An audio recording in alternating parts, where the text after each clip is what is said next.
Okay, check, 1, 2. I'll have to definitely monitor my audio settings throughout this stream. I'll be taking a look in just a moment to hear what the audio balance is like.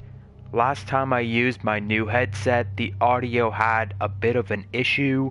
Hopefully we're all good this time. Hopefully you guys can hear me. If you can, let me know in the comment section. Let me know if there are any audio screw ups, basically. Like, what's going on with the balance? Is the game volume too loud? Is my mic too loud? All of that good stuff. Let me know in the chat while we're going. And I'm just going to do a quick check here myself as well.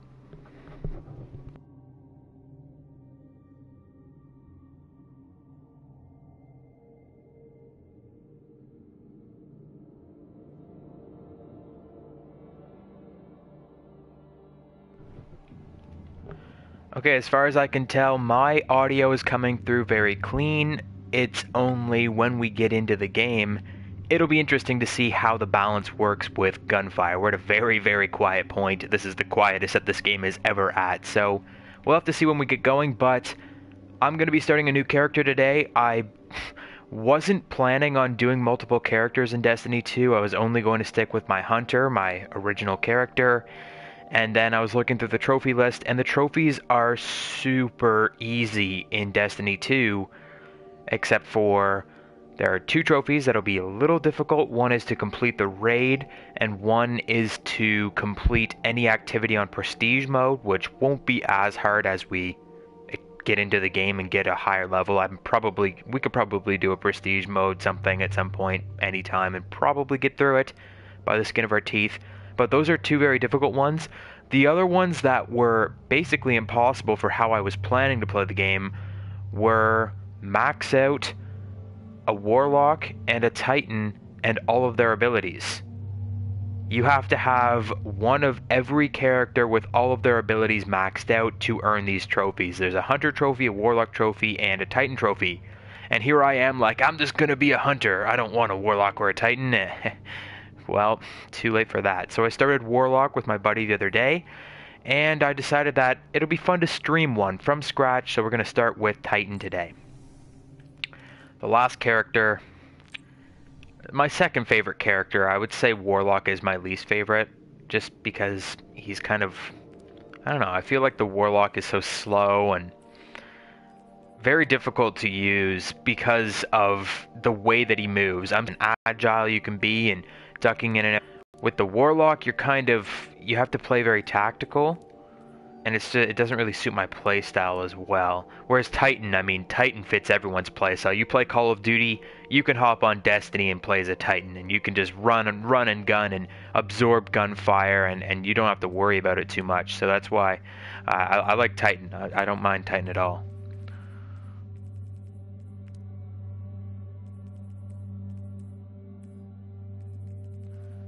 They definitely should have included more options when it comes to create a class this time around, like creating your character.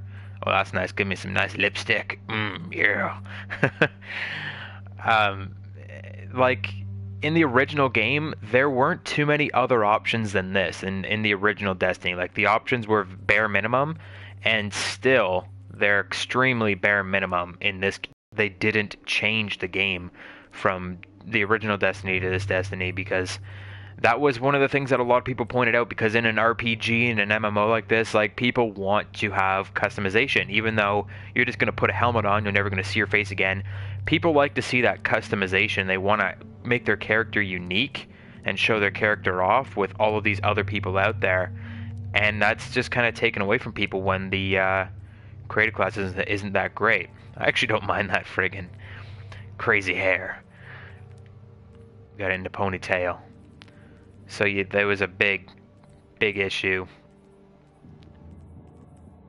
in the original game. Like, there wasn't that much that you could do with customizing your character, and they didn't really change it too much for this game. It's still very much the same. There's like a couple different markings, maybe a couple different hairstyles, but for the most part, it's still very basic.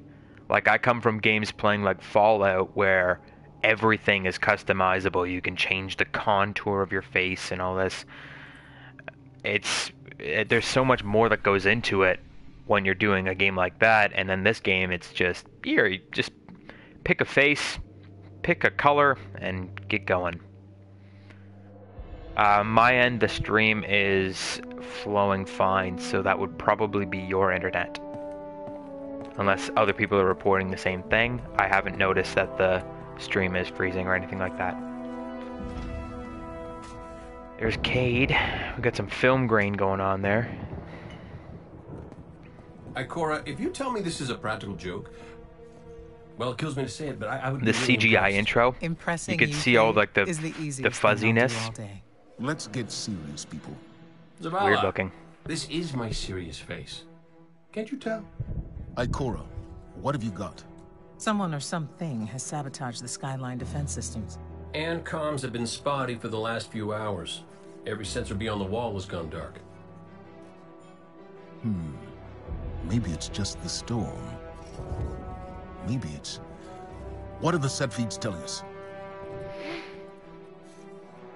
Nothing. Well, that's good, right? No. I mean, they're not there. There are no satellites. And that's not good.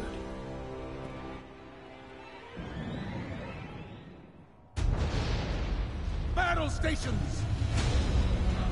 Quickly had to turn down the volume there a little bit. For the game, that is. Now! It was seeming like my voice wasn't coming through on my end, so... We should be a little bit better now. Hang on!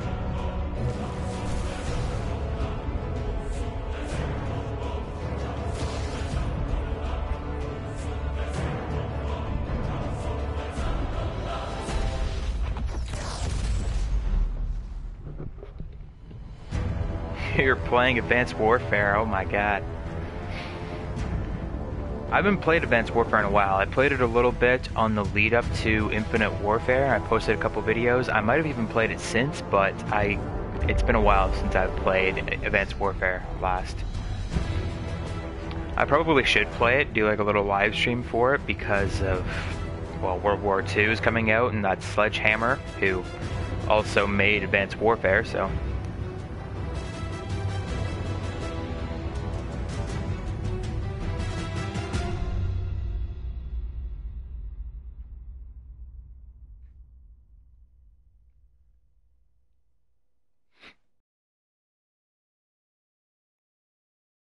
Oh, black screen.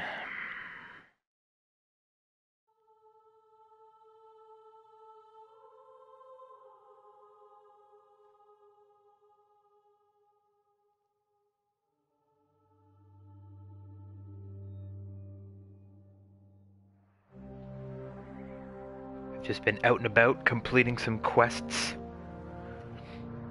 in the Cosmodrome, which we haven't been able to go back to yet. There's not as many BALs anymore. The BAL got nerfed right before, Anyone home? No response on any channels, even the emergency frequencies. What is going on back there? Remember when I told you that you fly too fast? Forget I said that. Fly fast.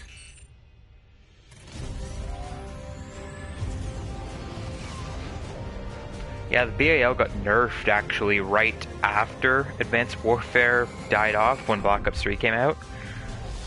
A lot of people weren't too happy about that.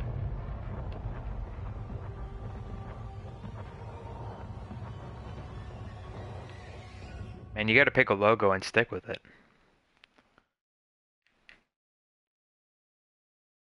It's all about brand recognition.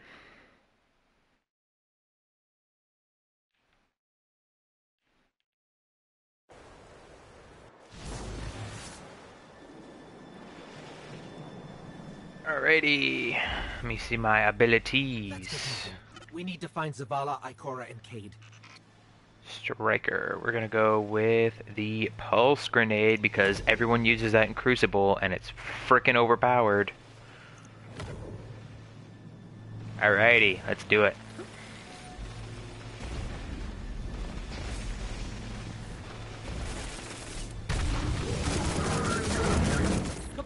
Everyone gets the same starting pistol, it looks like. This doesn't make sense. The Cabal This is annoying. This guy right here, you can't save him no matter what you do.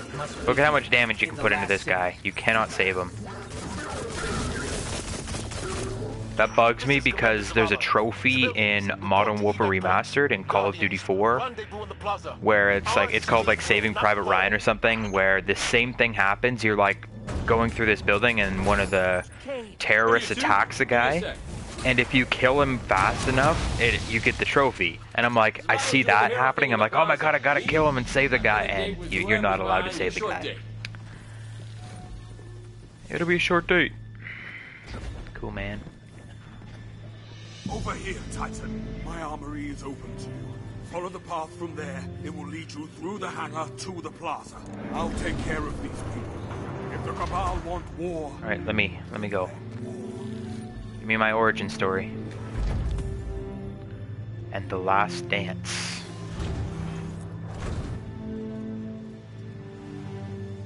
Just gonna rip through here. This is all very familiar to me. I just did this last night with my Warlock character.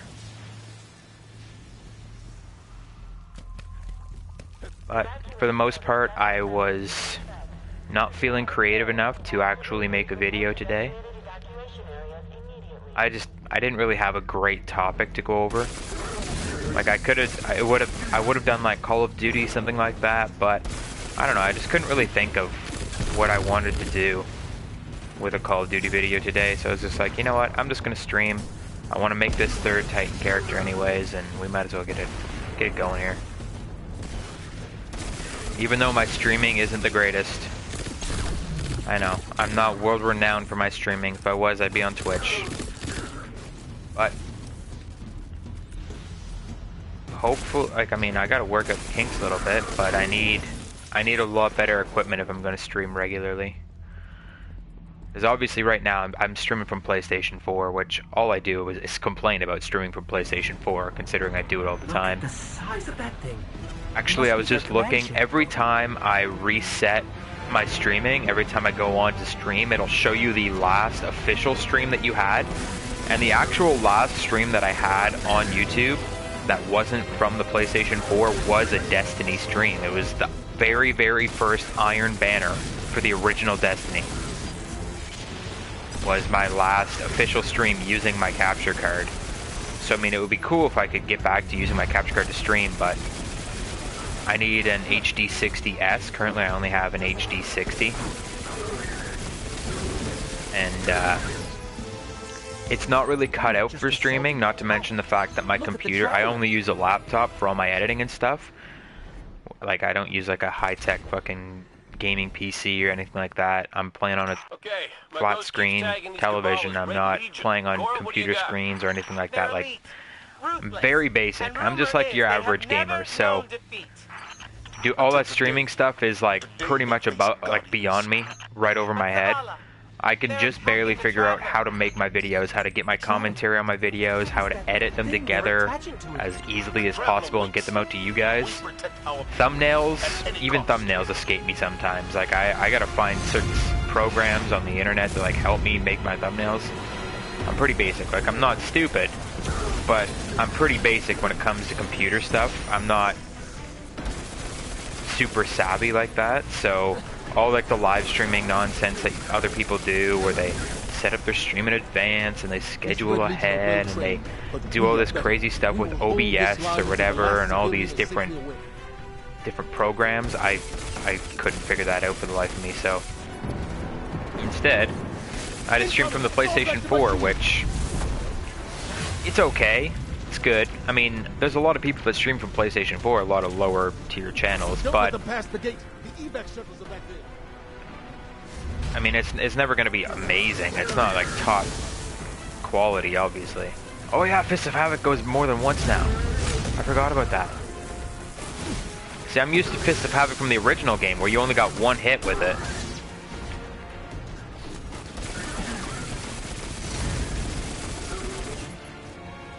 Yeah, I mean, I'm just trying to get by with my streaming for now. I mean, hopefully I get an HD 60S. Maybe I can manage to pull off some more complicated streams if I really put the work in. We hold here. That command ship is next on my list. See, this is the second time that I've done this, or the third time that I've done this actually, but the second time that I've done this where I haven't been matched with other people. Like, normally when you're doing this segment, especially when the game had just come out, you're automatically matched with people to do this area. Like, people just show up in the tower, like other people that are playing through this, and you get to play with them.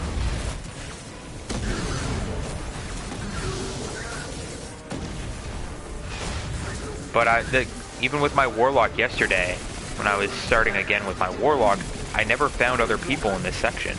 Just, like, it was just me. I wonder why that is.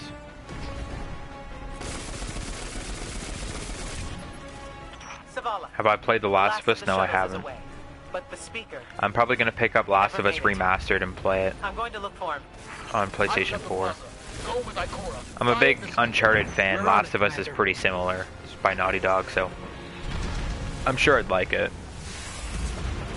I just haven't really got around to it. I know Last of Us 2 is coming out. I probably won't even play Last of Us until after Last of Us 2. I'm not far behind. There's a lot of games that I'd like to play that I just don't really have the time for. Ikora, the speaker is gone. Red Legion, you will take no more from us, and you will find no mercy in me. Kill it. Oh yeah, I can't stand here. I always forget that you can't stand there because the frickin' Cabal balls come in and attack you. I always run over there and I stand there for some reason. I think in the beta, these guys didn't spawn in. The beta, you just came over here and the door opened and these guys came out. I think that's how it worked. In the beta, you stood here and then the doors opened and those legionaries came out instead of that incendiator. So then you just kind of, you fight them instead. You don't have to worry about the friggin' Cabal thing coming down and crushing you. Sorry, Ender, I saw your message there. I haven't been able to say hi. What's going on?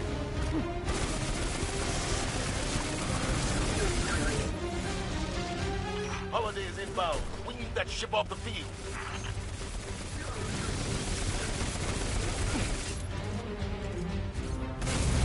I haven't seen either of the Yet movies. I'm not a big fan of clowns though, so that's probably the reason why.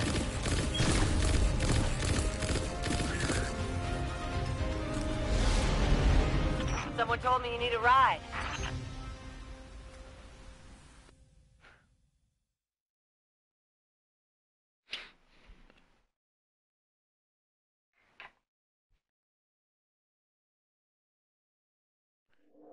It isn't that clowns are scary or anything like that, it's like they're more disturbing than anything. Get them on that command ship, now! Hold on back there!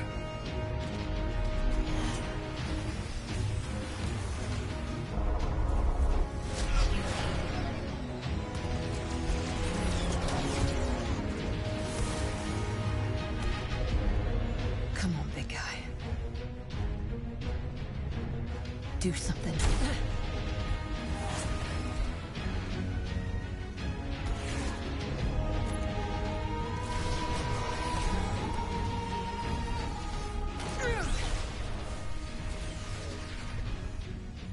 All right, Guardian. Time to kick him where it hurts.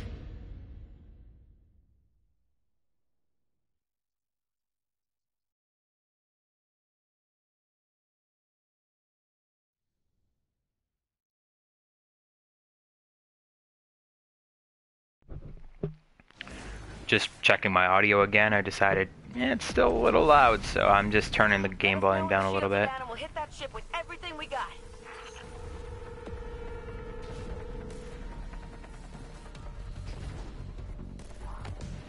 See how the balance is now. It's just like when you're firing, right? Like, there are really quiet sections where nothing's really happening, you're just kind of walking, and then I sound like I'm fucking screaming at the top of my lungs. because it's so loud all of a sudden, but you get into some of these gunfire sections and it's just like you can't hear a single word I'm saying. It's so tricky to balance audio, especially when you can't just automatically reduce game sound. That's something that I liked about streaming with the Elgato when I did it way back whenever, was the Elgato comes standard with a feature that reduces game audio when you're talking, so that you sound much more clear, which is really nice. But you just knocked me back when I was trying to fist you.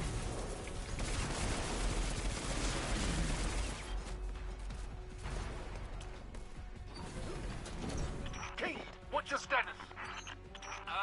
Little low on ammo. All flaming pits. Kept burning out. Anyone heard from Akora? Not since you went for the speaker. Form up! For me! Scions.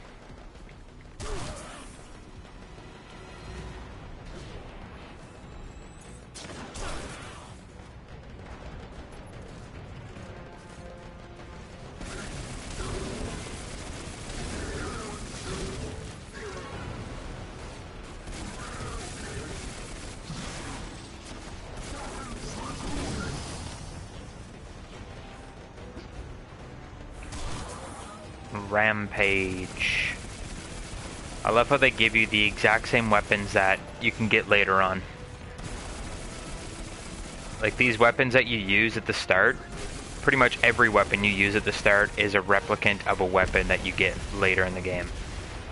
And even a lot of commons and uncommon weapons, whites and greens, they're pretty much the exact same, minus a couple perks as rares, legendaries that you get later on in the game as well, which is kind of cool.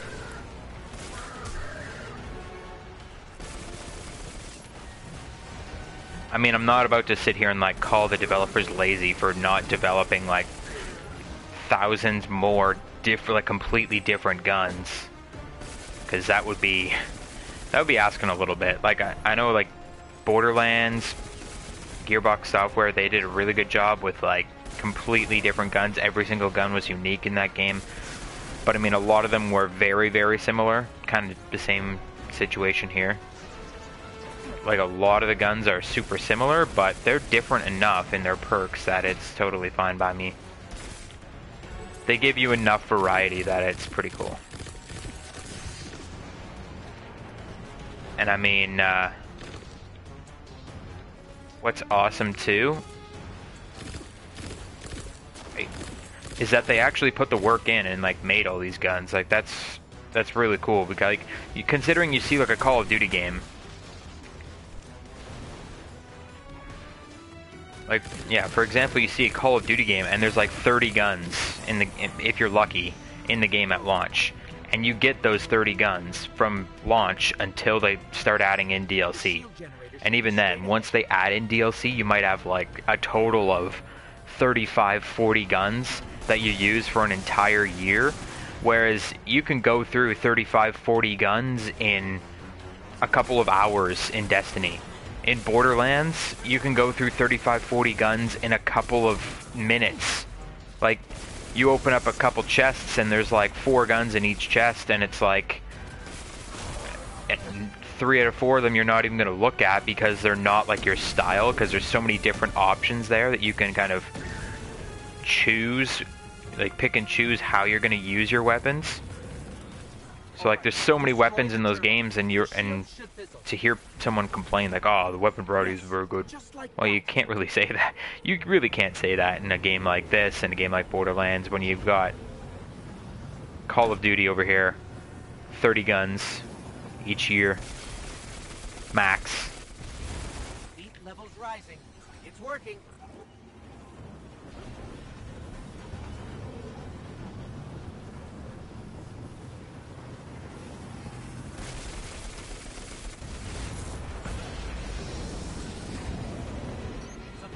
Oh, don't hit me, don't hit me!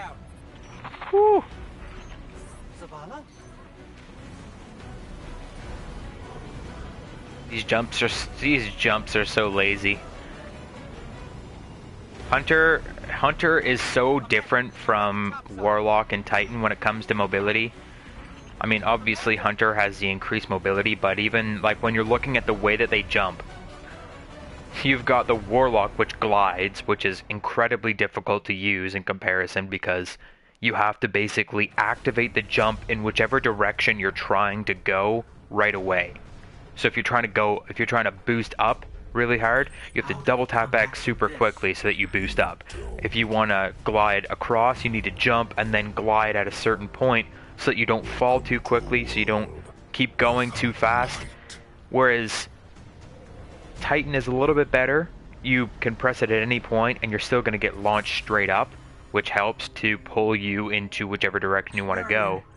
But Hunter is so much better for mobility, for moving, for changing directions mid-flight, because you've got the double jump, triple jump, and you can just jump, and then whenever you need that extra boost of height, you do it at that point. So at the height of your jump, you jump again. It's just so much more smooth with Hunter, moving around the map, that is. Undisciplined, cowering behind walls. You're not brave. You've merely forgotten the fear of death. Allow me to reacquaint you.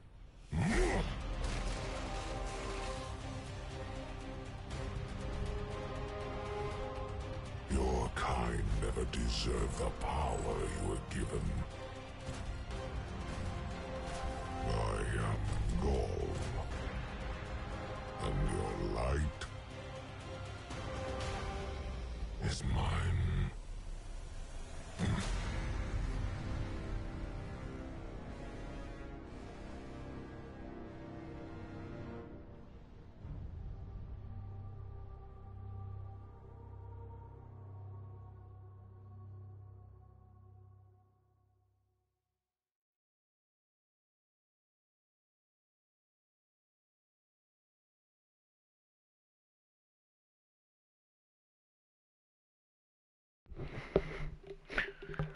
Okay, one final check, and it looks like our audio is a little bit better now.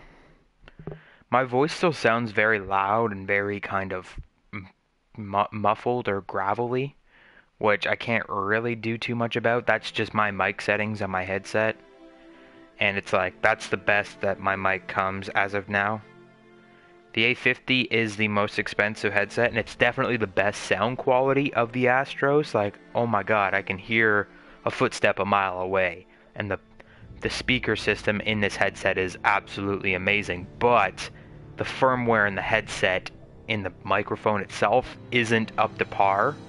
Even the Astro A40 has a better microphone in their headset, as does, well, Turtle Beach, which I used to use. I used to use a Turtle Beach headset.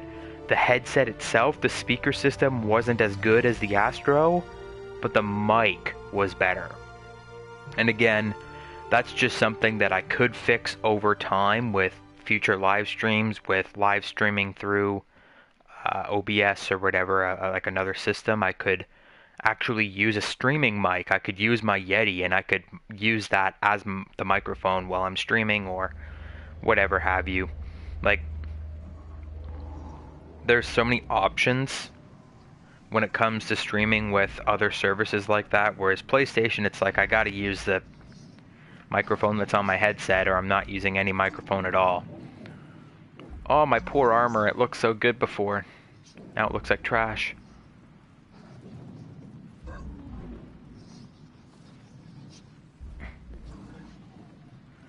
On, Titan. Put those legs to work. Run!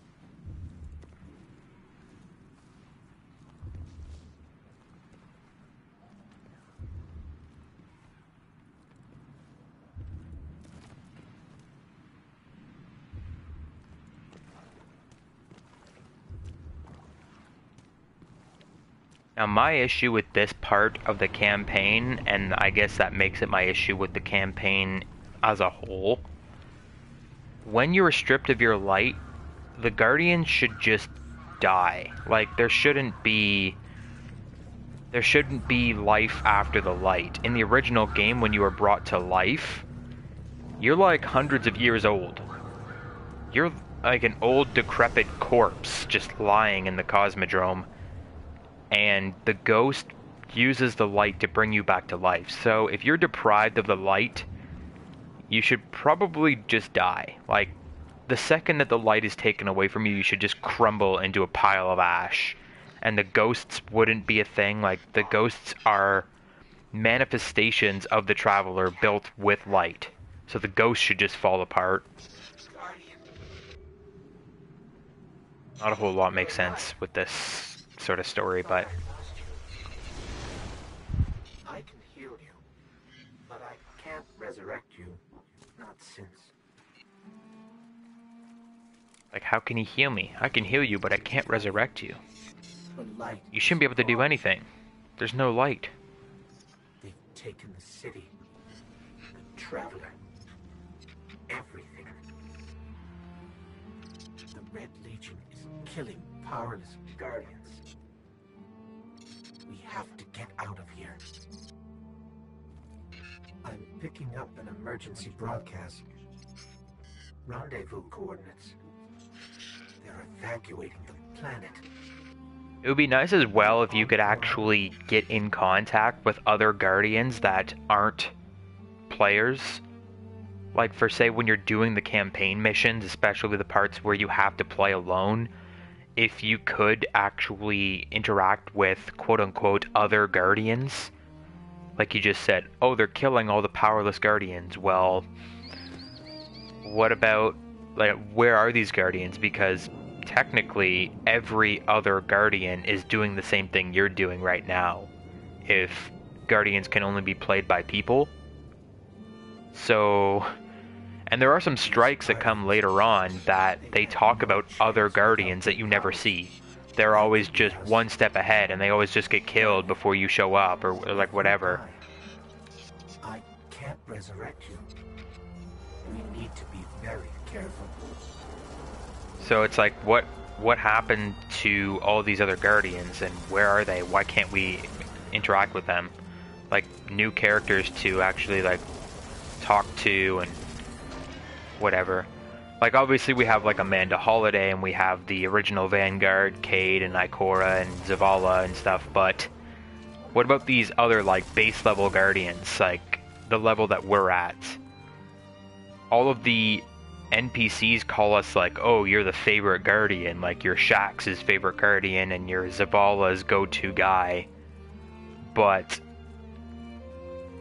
what's going on with all of the other Guardians that aren't us, as in me or anyone else playing the game as the same Guardian? It's just kind of strange. It's like, if everyone's playing the same story, is everyone the same person? Is there only one Guardian?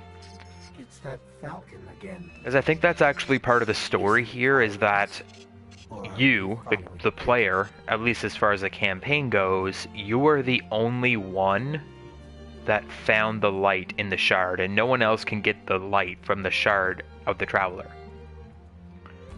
But then it's like, well, how am I playing with all these other people? All these other Guardians that are in fire teams and stuff?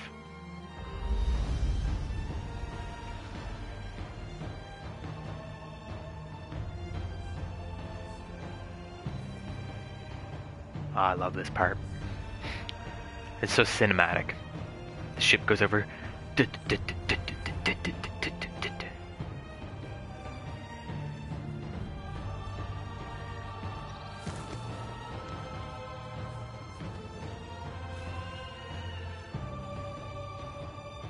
It's like night and day playing this part and playing the rest of the game.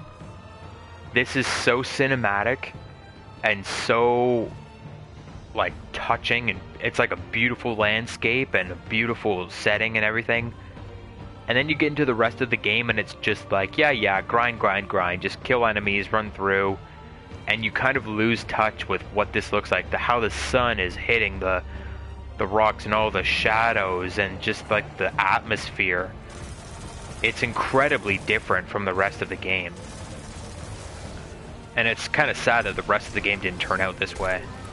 Like, you can tell, they really wanted to impress you with this first part of the game. But they kind of lost touch with what they were doing here in the rest of the story and in the rest of the game.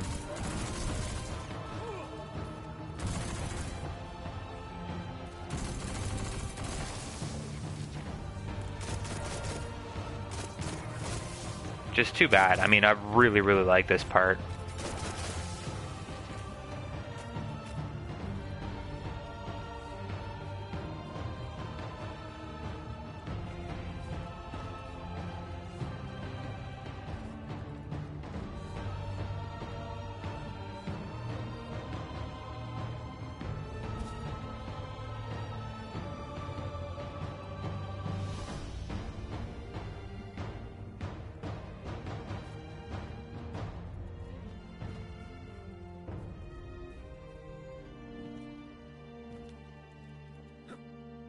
Now, I'm never sure if you're supposed to jump across to the Falcon, because I've always tried this jump, and I always fall off. Literally every single character, I fall off this cliff. Every time I try to do this jump. I think you're supposed to land next to the Falcon, but... Like... see? You never make it. You literally never make it. I don't know how people make that jump. Without... you can't sprint. You can't use your double jump. How are you? And you can't mantle. It doesn't let you mantle. Somebody left a perfectly good guardian like, damn. lying around. Things must be worse than I thought. And that's our cue.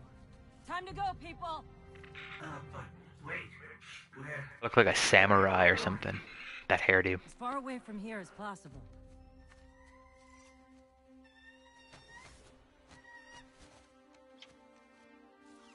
That Falcon. It belongs to you? The name's Hawthorne, and this is Lewis. Best pilot we got. Lewis. What about you? Fit to fly? Probably gonna need one of these, too. That bugs me so much. Time to make yourself useful, Guardian.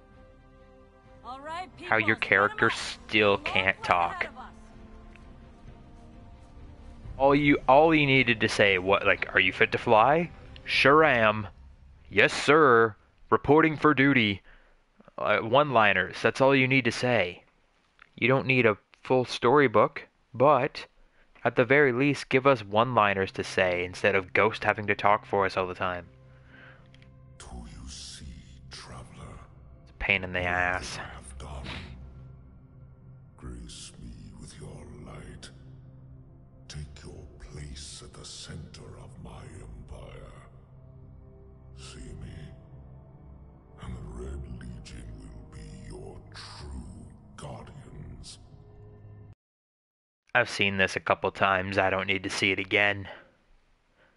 Besides, at this point, I don't think any of you guys are watching this to see the very first experience with Destiny 2, so we're just going to skip the cutscenes, get into the gameplay, because, well, I've already seen all of it. Multiple times. Coming up on the European and there's a lot of wasted time in cutscenes in this game. Like, there are points where there are 3 and 4 cutscenes in a row. With loading screens in between them. Like, cutscene, black screen, loading. Another cutscene, black screen, loading. And it's like, can't I just shoot things now? Cutscenes make it worth it. Don't get me wrong. The cutscenes give the story meaning and whatever, but meh. Once you've seen it once, you've seen it forever. I don't think I can do anything right at the hop. I don't think I can talk to anybody, do anything. I just have to do the mission. I'm glad to see you safe. Where's everyone else? Well, you can't come to the tower at this point until you are, you have to do the next mission before we get into the actual tower, or the actual farm, I guess. As of now, like, no other people will spawn here until you do the first mission. Got my loincloth. Hey there. This is... Whew. Lot of civilization. For me, at least. Of course. Alright, you done talking? Bye. Good. Let's go get our light. You gonna say something?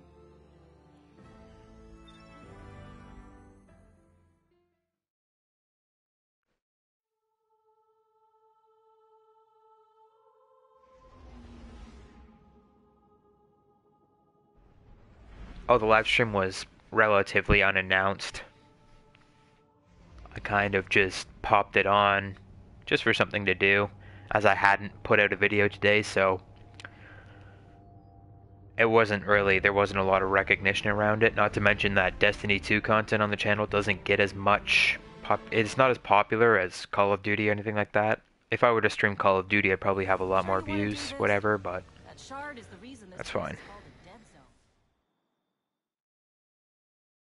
As I've said, my live streaming isn't like the #1 top tourist attraction to the channel, so. You know, I've been all over the EDC. Charming enough. I mean, nothing says come visit like a dark haunted forest. But non-Guardians aren't supposed to leave the city. There's a small gap in the wall. Hard to see, but it's there. Here's the thing about city rules. They stop applying. I don't think you can come back to this area once you're done this mission.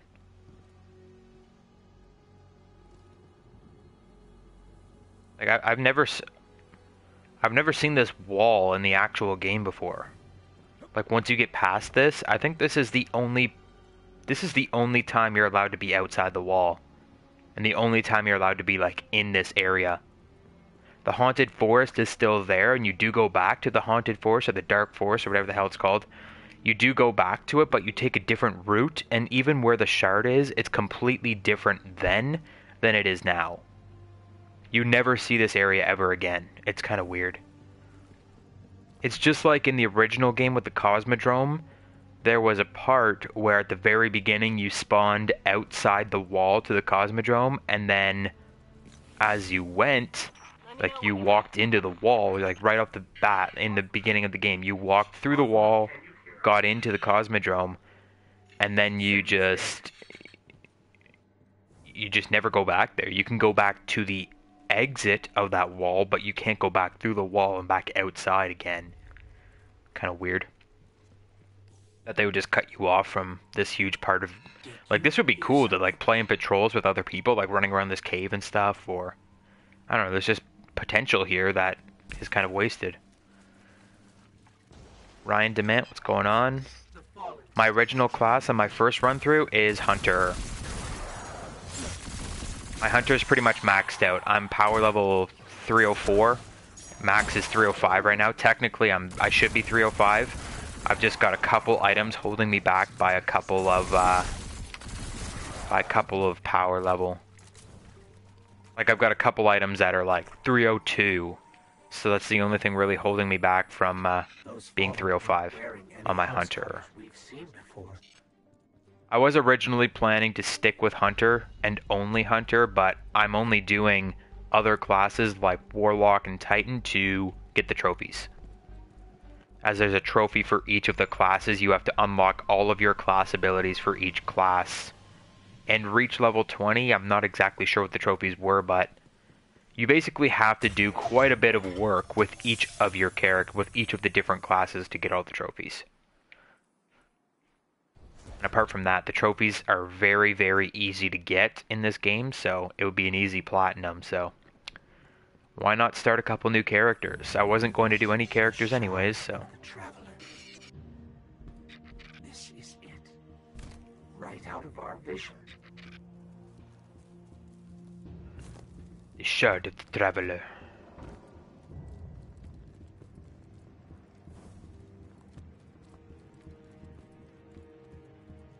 I'm actually looking forward to this character, the Titan. Titan seems to be very, very powerful as far as what I've seen in Crucible and Strikes. Like, Originally, it was Warlock, and Warlock is still extremely strong, especially in PvE. Warlock is disgustingly strong with the healing rifts and the supers. Like, you've got some of the best abilities in the game as a Warlock. So much health recovery. But when you're talking Crucible, the Titan is pretty much undefeated.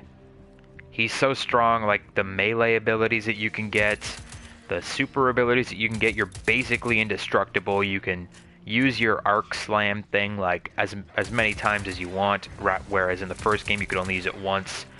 Even Sentinel Shield, you can use like a super shield and protect your team. You can use it to kill the enemies. Hammer of Souls, super powerful. Like, Titan is one of the best for Crucible, if not the best for Crucible. So I'm pretty pumped to use Titan a little bit.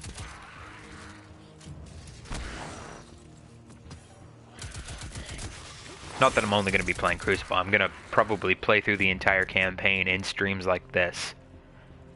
For now, I've lined up a 5-part miniseries for the live stream for Titan. So I'll have at least 5 live streams with the Titan. I'm not sure if I'll continue streaming with the Titan character once I hit level 20. Basically what I'm looking to do is I'm working on my Warlock as a secondary character off screen.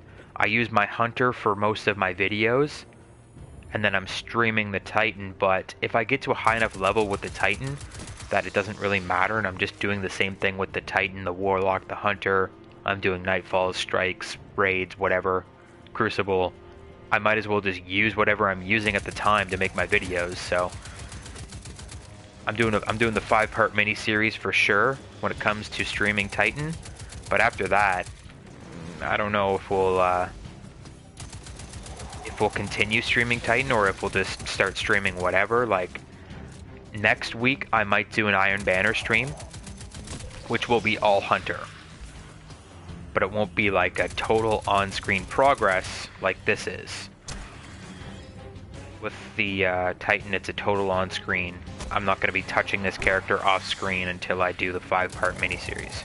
Whereas Warlock, Hunter, obviously I'm using them off-screen and getting gameplay clips and whatever have you.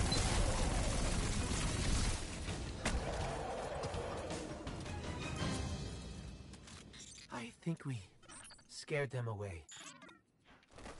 Put on some boots. The shard. Pretty much just got a full outfit, just like that.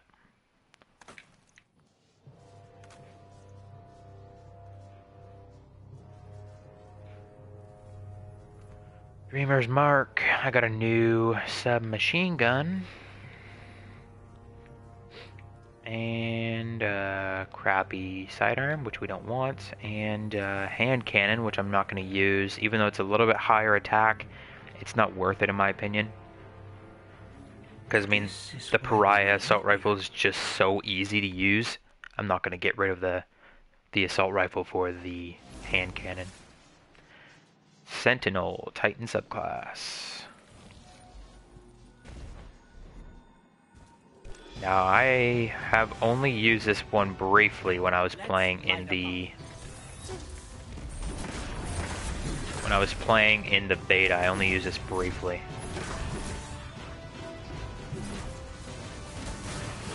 Okay, so L1 to throw the shield. Just like a grenade, I guess. R2 is a power attack. And is there a slam? Oh, I don't think there's a slam. Nope, there's no slam. Okay. I thought like there might be, maybe it's an ability that you can upgrade later, where you kind of like jump up in the air and slam down. Most of the abilities, especially the melee abilities in the game, have that, so.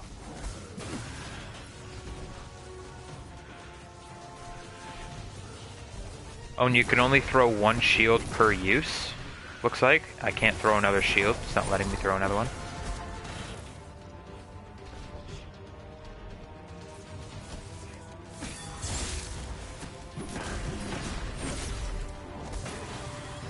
Yeah, see, that throws it, but it's not letting me throw another one. Oh, I think you have to wait for it to recharge.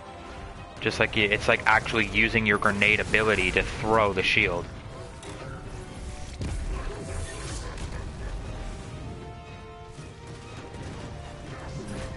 Cool.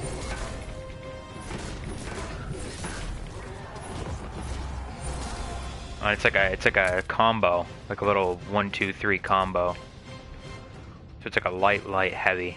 That's interesting. Oh, and that's another good reason to be using 3 characters is 3 times the amount of clan XP. I've already maxed out my clan XP. You can only give so much clan XP per week for your clan for each character. So you can only contribute 5,000 clan XP per character. So if you have 3 characters, that's 15,000 XP. Leveling up the clan a little quicker, getting a couple extra rewards here and there. It's just a good idea to always be getting more clan XP and leveling up. Speaking of which, if you guys wanted to join the clan, there's a link in the description. BlackTideTV clan, which is an open clan that anyone is able to join. We're actually just looking for as many people as possible just to like get our rank up, to find more people to play with, maybe do the raid at some point.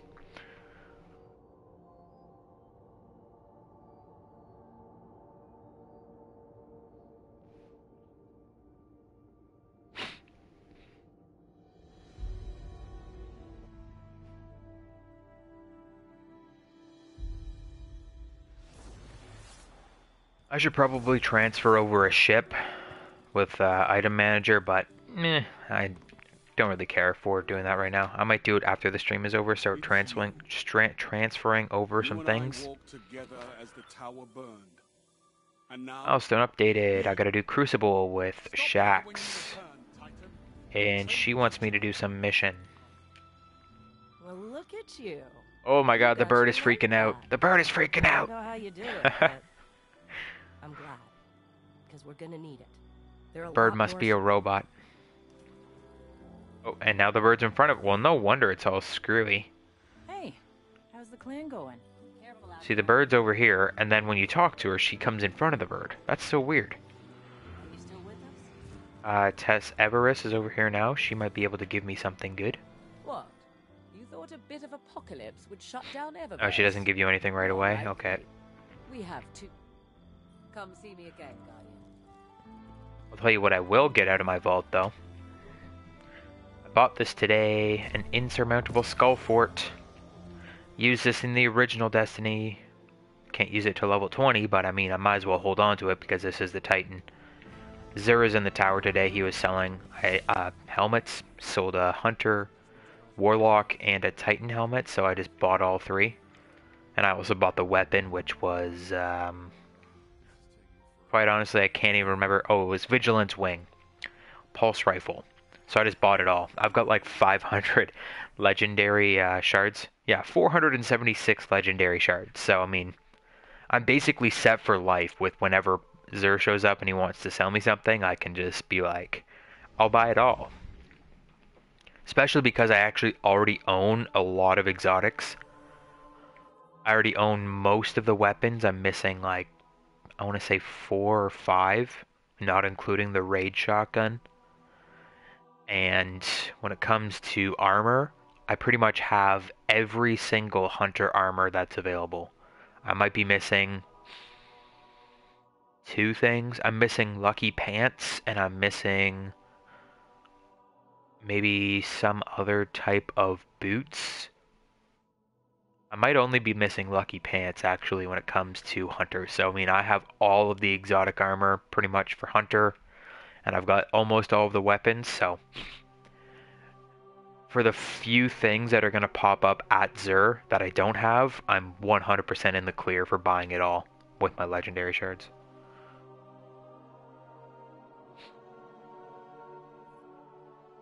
Get these Crucible matches going. Without melee. Have a repeat of last night when I was absolutely destroying people with the Warlock. Level 2 Warlock in Crucible. Hopefully we can have that going on. This helmet's actually pretty cool. I think it moves, if I remember correctly. It's not going to show you it, obviously, because I'm loading into a game and that's too much stress. Brain Vault Sigma Actium 9 Cranial Dreadnought Invincible type. What does it do? Heals with arc melee abilities, trigger health regeneration, and restore melee energy. I don't recall it doing that in the original Destiny. I think it did something different in the original Destiny. I'm not sure. Because I remember I loved that helmet in the original. I use that all the time on my Titan.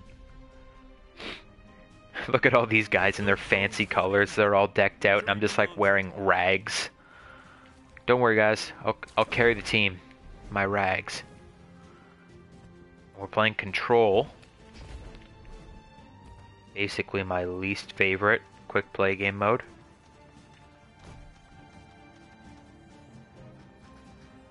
They're flanking around to C already. You captured Zone B. Nailed Zone it. advantage is yours. You're in the lead. Oh my god, look at them all in there. 2 for 1. No! Oh, I could have had a 3 for 1. My teammate wasn't shooting at this guy. Damn, what a good start though.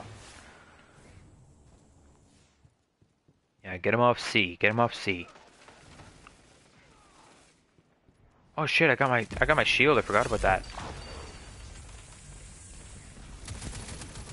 We'll shield them off that way and we'll fight them this way. Yeah, that's right, bitch. I got a shield. This is I hate this tactic so much. When other people use this tactic, when they put up their shield and they hide around it. Man, it pisses me off. That's why I wanted a Titan so bad. Because they're so good when it comes to Crucible. Look at this. I'm level 2 and I'm destroying people right now. Don't spend all that ammo in one place. This is not going to go over well. This shotgun sucks. Yeah. Yeah. The heavy weapons are the worst at the beginning. I was using a grenade launcher with my Warlock last night and it was absolute trash. Just fires like one grenade at a time, then you have to do a full reload animation, and the grenade wouldn't even kill an enemy if you direct impact them. Stupid. Zone C lost. It's a power play. Get those zones back. Everyone stack in. Get behind the shield. You captured Zone A. Ooh, that guy's got a sniper rifle.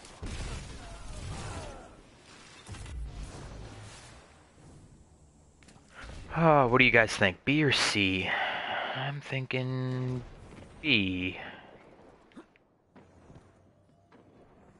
They've taken the lead. It's a crappy way to be going. I hate trying to defend against that window. Yep, and that's why right there. Zone B. Your enemy has a power play. Zone C captured. Zone advantage is yours. Die.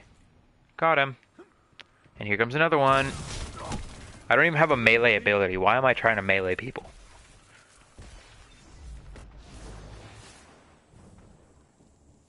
They're making a play for B. They're probably gonna wrap around to C too. Yep. Can't keep it in their pants. Gotta wrap around, of course. I was trying to throw a grenade there. I forgot that it doesn't reset when you respawn. My C. Get off.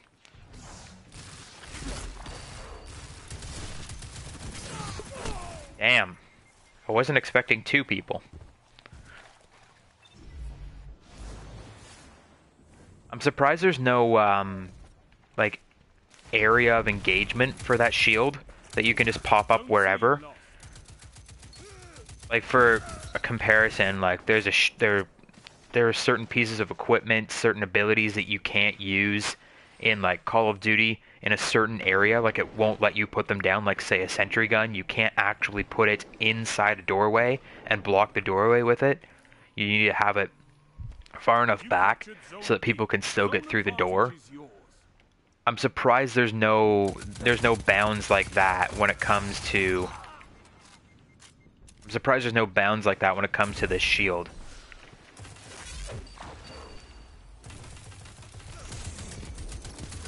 Oh, we got the double shield going. This is how you do it right here. Because, like, you put the shield down, that shield takes up a lot of space. Like, it can completely cover... Like, if I put it right here, you wouldn't be able to go through this door. and when you touch the shield, it deals damage to you. So if you put up a shield in a doorway, you're basically blocking off that route for the enemy. Like, that's pretty unfair. I'm surprised you're allowed to do that at all.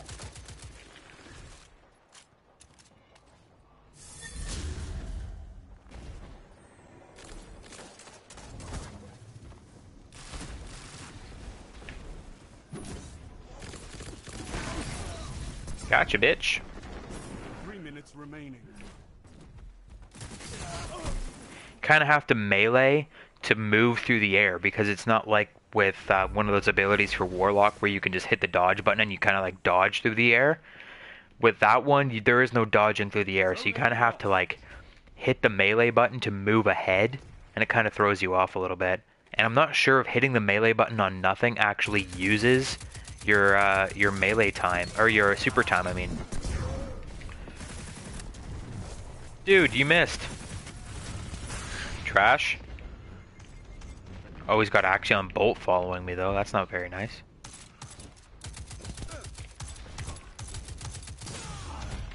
Take this grenade. Haha. He's trying to use Haunted Earth. Man, don't even try it. Haunted Earth is pretty bad. If you missed my review on that, I just made a video the other day. Yesterday, I think, actually. Haunted Earth is not the go-to scout rifle, especially in Crucible. You can get away with it in PvE in certain circumstances, but PvP, that gun is trash. It fires way too slow. Zone B lost. Zone advantage is yours. It's good if you're like sitting up in like a sniper nest. Oh shit.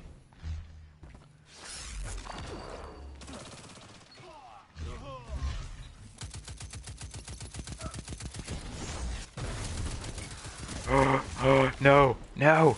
Yes, he doesn't know how to use Arc Staff, thank God. There's a very specific way that you need to use Arc Staff in Crucible. You gotta know how to do it. If you don't know how to do it, then you're gonna get killed really quickly. Like that guy just did. Basically, you need to use a certain ability that allows you to have like this arc wave, and then you dodge toward your enemy, and then swipe, and your this arc wave will come out and kill enemies at an extended range. If you're not using that, you're probably not going to get kills in Crucible. It's very, very difficult. That shut them down. You have to be at damn near point blank range to make anything happen. Unless you're using that ability, or unless you're kind of sneaking up on people and then diving down on them with the slam, which also isn't the greatest technique. 30 seconds. It's not over. Man, I should be using this SMG a little bit more. It's actually pretty good.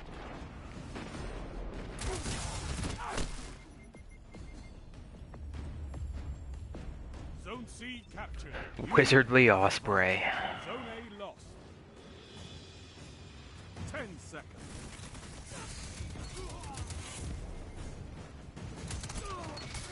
Oh, pop your healing rift. Run away and heal yourself, wizard. This time. What is that? Mark. Mark of the longest line. Zones are your life. Okay then. Keep fighting. You'll get I'll pop it on, sure.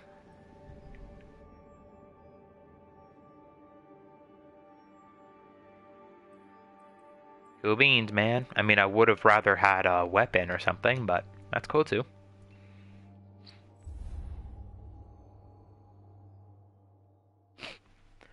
So I've got one more quick play and 2 competitive games to play for Mr. Shax.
Alright, oh, game in progress. Nice.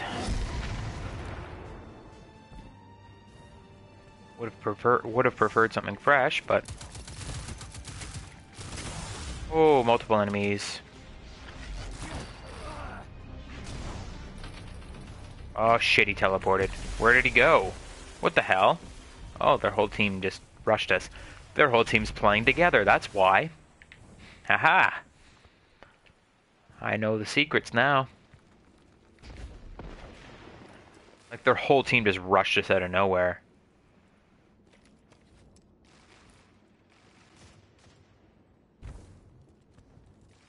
Five minutes remaining. 5 minutes. I know you're out there. I know you're out there. Don't play around. Don't you play with me. That's not even my kill. This guy's using Vigilance Wing. He's been deserved this week.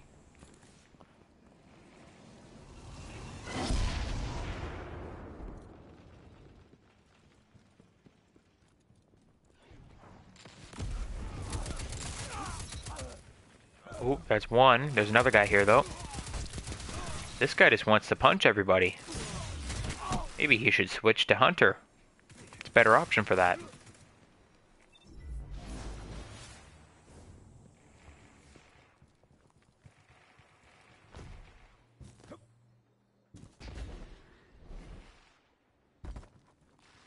Where is everybody? Oh, there's one guy right there. That's the punching guy. He wants to run up and punch me, probably. Defend yourselves.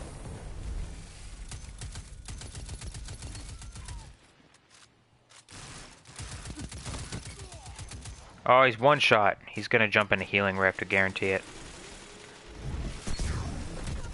Oh, void bomb out of nowhere. Nice. I guess it's called Nova Bomb. I always call it Void Bomb. I think it's Void Walker and Nova Bomb. This guy's using Sweet Business. Not bad. Not the greatest weapon in the world, that's for sure.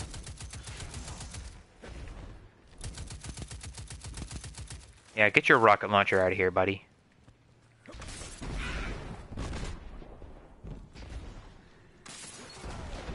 Trick is to stay above him.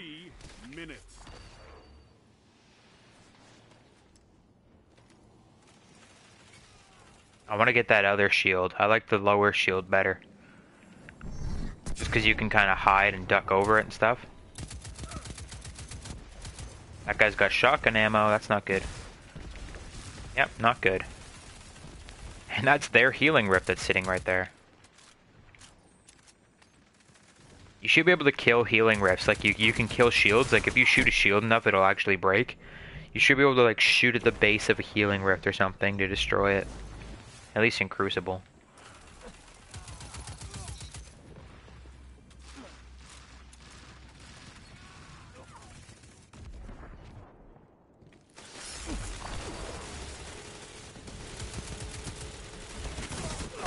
See? He broke my shield. Just sprayed it with Sweet Business until it died.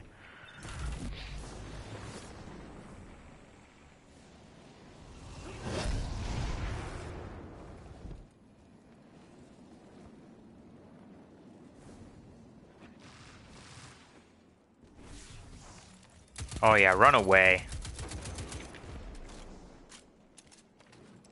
I was gonna get him too with that grenade. Man, this guy is earning Nova Bomb super quick.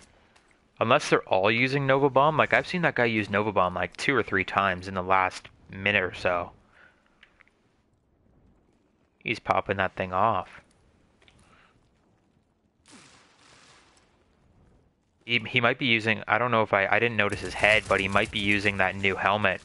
There's a helmet by Xur right now that increases your void recharge rate. He might be using that.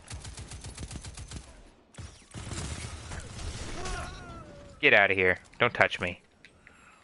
1 minute. Time to prove yourself.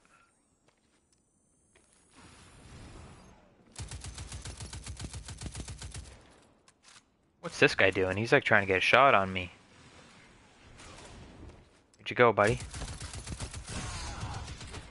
That one guy was trying to hit me with sweet business. Good luck from here. Oh, it was. That guy was trying to get a shot on me. He's got the Mida. He was hiding up on that little ledge trying to head glitch. Not very nice. 30 seconds. Fight on. We just protect you guys over here. And now I'm gonna peace out over to this side. That was just my distraction. Ho ho ho. He's teleporting, he's teleporting. Oh my god.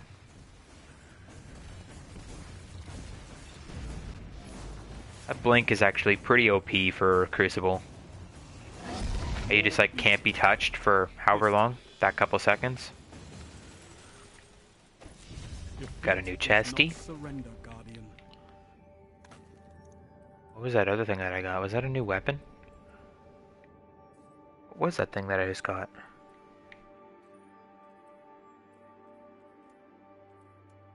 I don't know.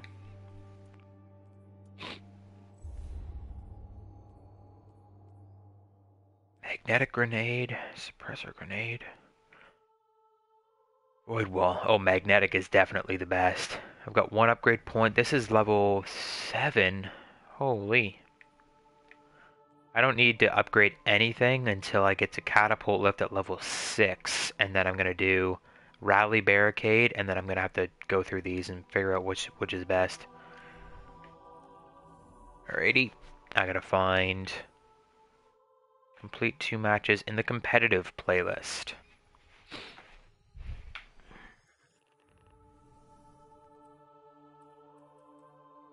I still don't know what that uncommon thing was that I just got. Couldn't have been too important. Actually, look at these right now. This is the one with the Ward of Dawn that you can deploy. Kill an enemy with this melee ability to create an overshield around you and nearby enemies. This is obviously the defensive one, and this is the aggressive one. Overshield around you and nearby allies with the melee ability. Melee kills restore health for you and nearby allies. That's pretty good. Your overshield from defensive strike lasts longer and increases melee damage and reload speed. So now you melee an enemy, you get an overshield, you get increased melee damage and reload speed and health. What? Holy. And when super energy is full, create a shielding dome to protect you and your allies. That's the one thing that I'm not super thrilled about there. I really don't care about Ward of Dawn. And I'm not sure if that's active or passive. Like how it says binds to hold. Can you activate the shield and just use the shield? Or do you have to actually hold it? Like, is that the only thing that you can do is make a Ward of Dawn? Or can you use the shield or Ward of Dawn? And then down here, we've got, like, because this says binds to L1, R1, summons the shield, but if you hold L1, R1, you can make the ward. I think that's how that works.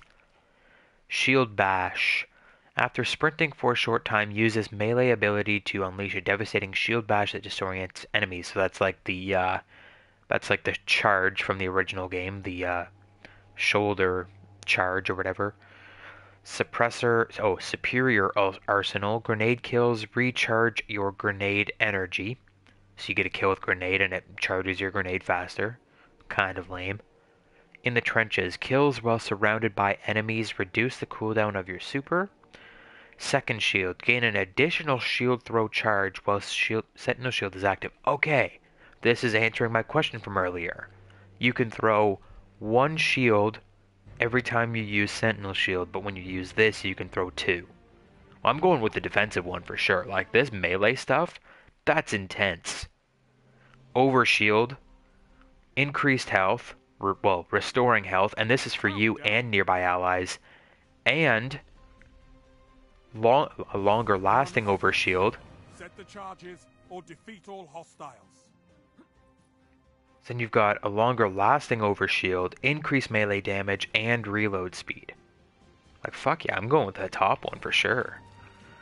I don't really care about throwing an extra shield.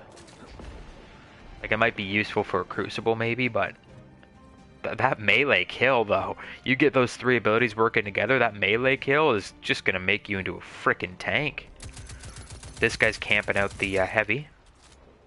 Or maybe he's just AFK. That's cool too. These guys have played in Trials. They're wearing Trials gear. Charge set. Now hold the line. Oh, you can choose between the dome and the shield? Well, it's no brainer then. That top one is definitely the best.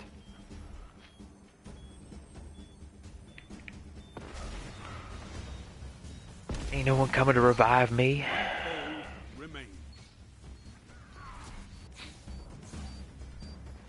Countdown. I'm not a big fan of Countdown. I prefer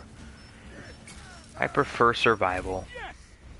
Enemy team neutralized. What is that dance? What the hell? Enemy approaching. Yep, those 3 guys that are in the clan together have done Trials. Something that I'm hoping to do this weekend with my hunter, if I can. If we can get the people. I don't know why I'm waiting around this heavy. I've got like the shittiest shotgun anyways. Defuse it before it blows. Yeah, I'm not even gonna bother with heavy ammo because this shotgun won't do me any favors.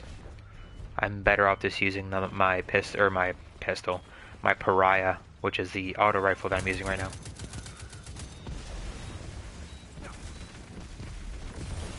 But you know what? Since it's right here.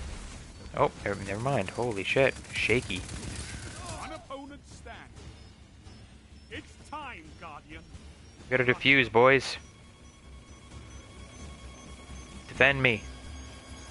Cover my ass. Boom. Charge defuse. Isn't it great to be alive? What? Oh, he's got a fusion rifle. That's why he wasn't... I hate when people do that. That's why he wasn't defending the frickin' bomb. He was over on the other side of the map trying to collect heavy ammo to come fight us. What an idiot. Like, don't worry about the heavy ammo. Just get the job done. Defend your frickin' thing. Like, it's not hard to defend. Like, once you have it planted, you're pretty much set. Like, it is not a big deal once you've already planted the bomb. All you have to do is show up and shoot at the one guy that's standing there defusing, and he'll back off pretty quickly. Most people won't stay there and take damage, they'll run away. And then the bomb will go off, and then you'll win. But no, gotta be a hero and try and win the whole game. One more. We got savaged. Hold the line. Defend those charges. And that's what they're doing too, by the scores that I just saw. They're not taking any risks. They're all working on their KD. Like, that guy's got the one guy's at a 2.5, the other guy's at a 5. They don't want to risk their KD to run in without the heavy and try to save the day.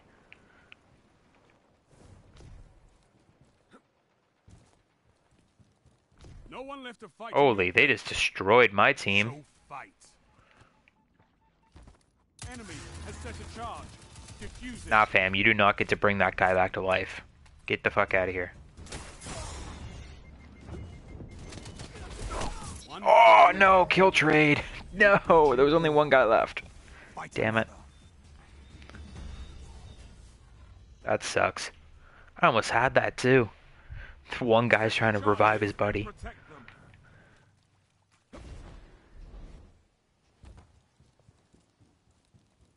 I don't like going to castle. I feel like this is where they always go. Look, this guy's flanking right out all the way already.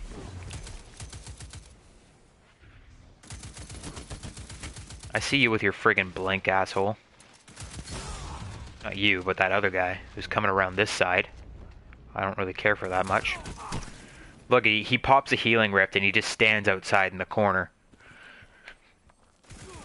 This is why I want that lower shield, so that I can kind of like duck and still fire. Don't have to worry about trying to...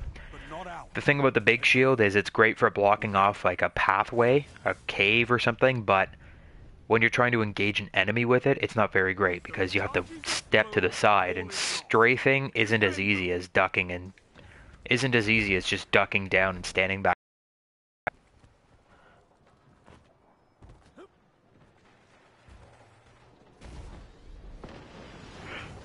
You think my team would have learned their lesson and wouldn't go back over that direction. But nope, they all just run over there to get killed.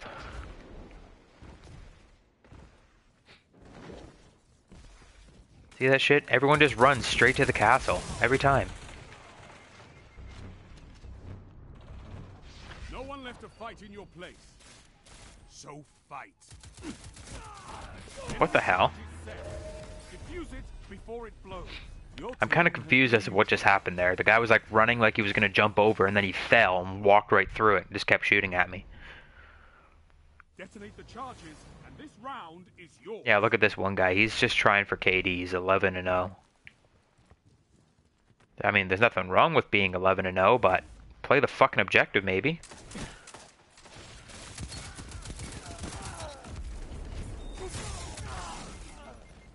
Like, what? Oh, friggin' Axion Bolt.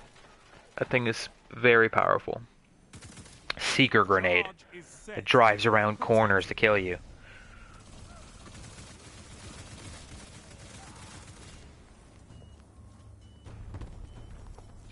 Gotta love these raid teams. Or not raid teams, but Trials teams. I mean, I'm just saying, Trials is already on. Like, Trials is on right now. If you want to play Trials, go play Trials. What are you playing in competitive for?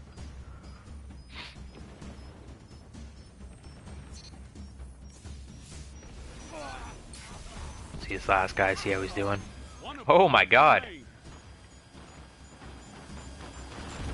Oh, the shotguns.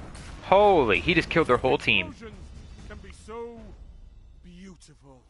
He just killed their whole team with that shotgun. What a savage. Good job, Necrosis Panda. Proud of you. So, I mean, should I defend Castle? I mean, it's pretty clear that this is where they're gonna go. It's their favorite. This is their go-to spot. This is their... Yep, look at that. Their whole fucking team comes this way. Every time. Every time, their whole team comes to Castle.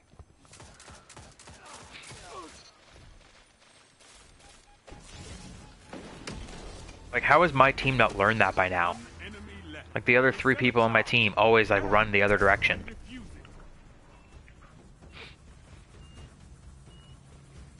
Like, y'all might want to come to the castle next time, because that's the only thing that this enemy team cares about. And let's see where my guy is. He's about to die. Sure as shit isn't going to make it back for the defuse, so...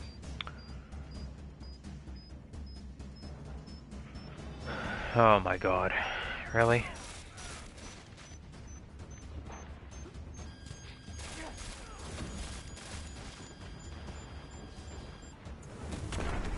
He's just running. He has no intention of playing the objective, no intention of killing anyone. He's just gonna run away. Wow.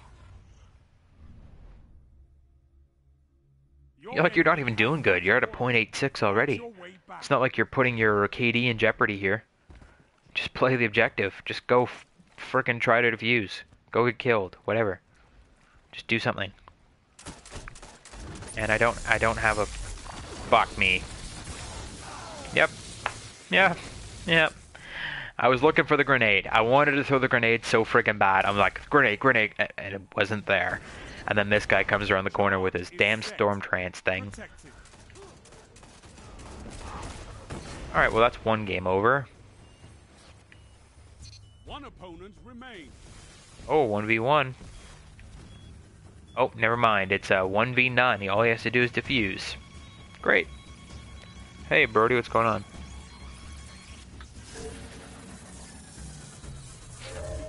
There you go. Beat by a frickin' Trials team. Gotta love it. Well, I got a grenade launcher though. Get rid of this garbage shotgun. This grenade launcher might actually help me now. Hopefully it's better than the grenade launcher I had last night.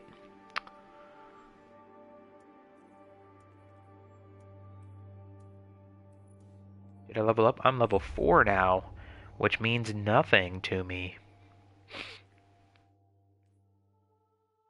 I want the catapult lift. I don't even care about strafes, so don't care, don't care, don't care. I basically just want this guy, and these guys, and this guy. Gotta wait till level 6 first, and I gotta find a new game. Because it takes you out of competitive every time. I get that it doesn't want you to play competitive against the same team multiple times in a row, but at the very least, the competitive playlist, because it is a playlist, should take you from one game and automatically start matchmaking you into another. They should just disband the teams and then send your team and whoever else into their own lobbies to try matchmaking again. So you don't have to keep going back. Like I'm always in fire teams playing with other people, and we're playing competitive, and I feel like a fucking asshole because I'm sitting here and I'm like playing with all my things. Like I just got some new thing and I'm trying to decide what I'm gonna infuse, and I'm looking at my menus and seeing who else is on. I'm looking at the roster, and all this time I'm like sitting here in a fire team full of people, and they're like waiting for me to go ahead and activate another competitive game, and I totally blank that you have to go back and search again. You have to go back and keep searching. Pain in the ass. It should just automatically search again. That's all I'm saying, man. That's pretty straightforward shit. Get your shit together, Bungie.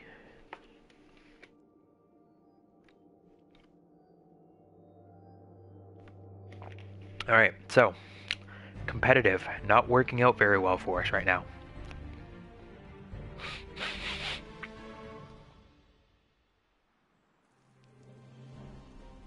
And we're on the dead cliffs. Yippee. Survival.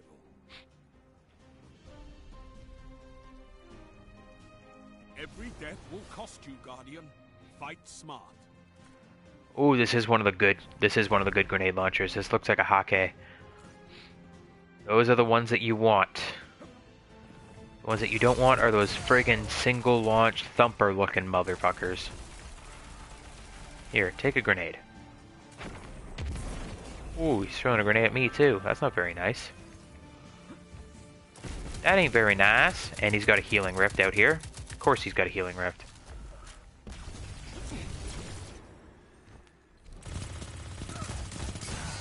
You, sir. Oh, come on.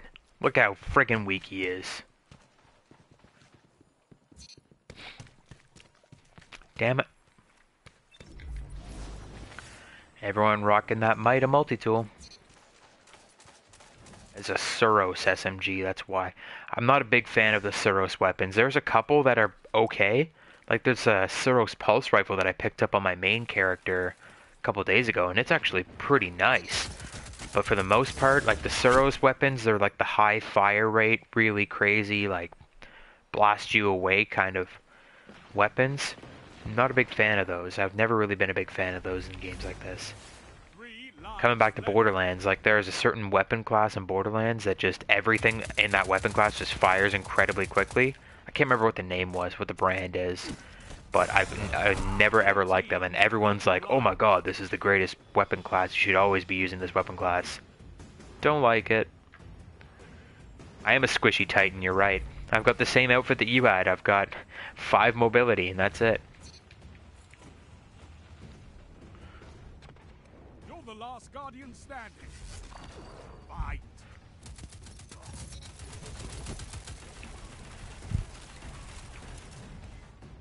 I can't even tell you how excited I'll be for Borderlands 3. I know, apparently they're working on Borderlands 3 right now. And it's like no secret, like they've been teasing about it, like, oh, there's, like, Gearbox Software's got this, and 2K have got this big project that they're working on right now, and I think they've released like 1 or 2 teaser images, but there's nothing concrete, but it's like no secret either. Oh my god, I cannot wait. I played, like, the original Borderlands is one of my favorite games of all time. Borderlands 2 I wasn't as thrilled about, but I played it all the way to the end. And then pre-sequel I've actually never played. I played a little bit of it. I actually have the Handsome Jack collection, but I never played all of the pre-sequel. It got really weird in the pre-sequel. It was like they had all this like anti-gravity, and there was like these new slime weapons and stuff that just didn't really mesh well with the formula. I've heard like a lot of people have said like the pre-sequel is the worst of the 3. But I mean, I am super looking forward to Borderlands 3, especially if it's a return to form. Holy shit, I would like die to see that game. Oh.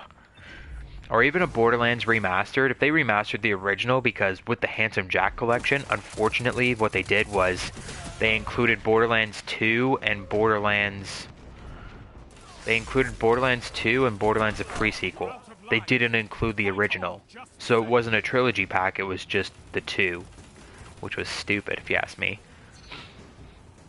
But, man, if they had a Borderlands like the original remastered on PlayStation 4... Oh, that's one way to talk me out of my money. I just hand over my wallet right away. Just here, take it. Take everything that's in my wallet right now. I saw the free version for Fortnite on the PlayStation Store. I didn't get it though. A lot of people are playing it. It's kind of like, it's kind of overhyped right now. Just like PUBG. Like PUBG is so fucking overhyped. I've lost interest. I've lost interest already. Like, you get a game like that where PUBG, it started off as this little indie game that, like, this little PC exclusive indie game, like this nothing. It was this nobody, and now it's like the biggest game ever, and it's like 1 million active users, and like it had the same amount of active users as Destiny 2 when Destiny 2 launched. Like, that's a huge number of people, and now it's like this huge overhyped thing, and everyone's playing PUBG. All the COD YouTubers are playing PUBG, and everyone's switching over. Oh, it's the new Call of Duty. It's the new best game ever, and it's just like, hearing all of that just kills my entire thought on the game. Like, I see all that, and it just turns me off. I'm like, this is the new Call of Duty, this is the greatest game ever, and it just gets so overhyped that I'm just not interested anymore. I mean, I'm not gonna sit here and lie like I don't play Call of Duty. Like, Call of Duty is overhyped as hell. Call of Duty is always overhyped. It's like one of the biggest games ever. But it's a game that's sort of made to be overhyped. It's a AAA title, whereas like PUBG, I've heard that despite how apparently amazing it is, it does have a lot of flaws and a lot of issues, and it is very much an indie game made by a small development team, and there's a lot of problems with it that someone coming from a AAA title, if you weren't used to an indie game like that, if that's not a game that you play on a regular basis, if that's not a type of game that you play on a regular basis, like playing on Steam, playing the indie titles, if you weren't used to that and you went from Call of Duty to PUBG, apparently you're going to notice a lot of problems, or so I've heard. You're going to notice like the latency issues, and you're going to notice like just different things that just feel wrong with the game. And people just talk it up anyways, just because people just want something to replace the big corporation titles. Like, people want something to replace Call of Duty. People are looking for the next big thing. People, of course, hundreds of thousands of people are all on that COD is dead cruise ship. And that's part of what's driving that ship is, hey, look at this new thing is coming out and it's replacing us. This is going to be the next big thing, and you got to convert now or you're going to die. And it just stuff like that, it just kills my vibe for a game. And when you start to see higher publicity on games like that, you start to see more people coming out reviewing the games, you start to see more casual players playing, and you start to see the reviews. That's the thing about, like, it's great that more people are playing the game, but the more people that play the game, the more negative reviews you're going to have. And so, as more people are playing, we're starting to see more and more issues, and that's also part of the factor of, I don't know about that anymore. Like, I don't know about those games. They're super overhyped by the original audience, and then they're super hated on by the people that got there a little bit late, and they don't really connect with the original audience, so they're all just like, oh, this is the worst thing ever. and it's just like this big back and forth, and I'm like, I don't have time for that fucking drama. I don't want no drama. No drama. I'd rather just stick to the classics myself. Not that I wouldn't try it, like, and I like how they did actually add in the first person to PUBG. I'm not a huge third person fan. And that's the thing with Fortnite. Fortnite is third person, I believe. I believe it's third person only, which is like not my thing.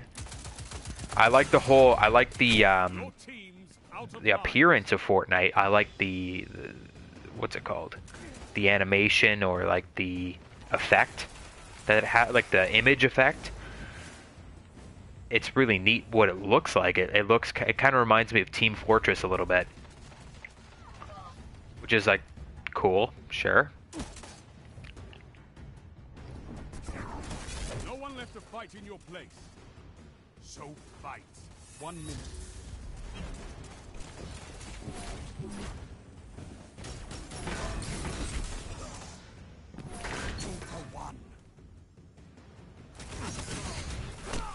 Oh, no, my shield missed. Could you imagine?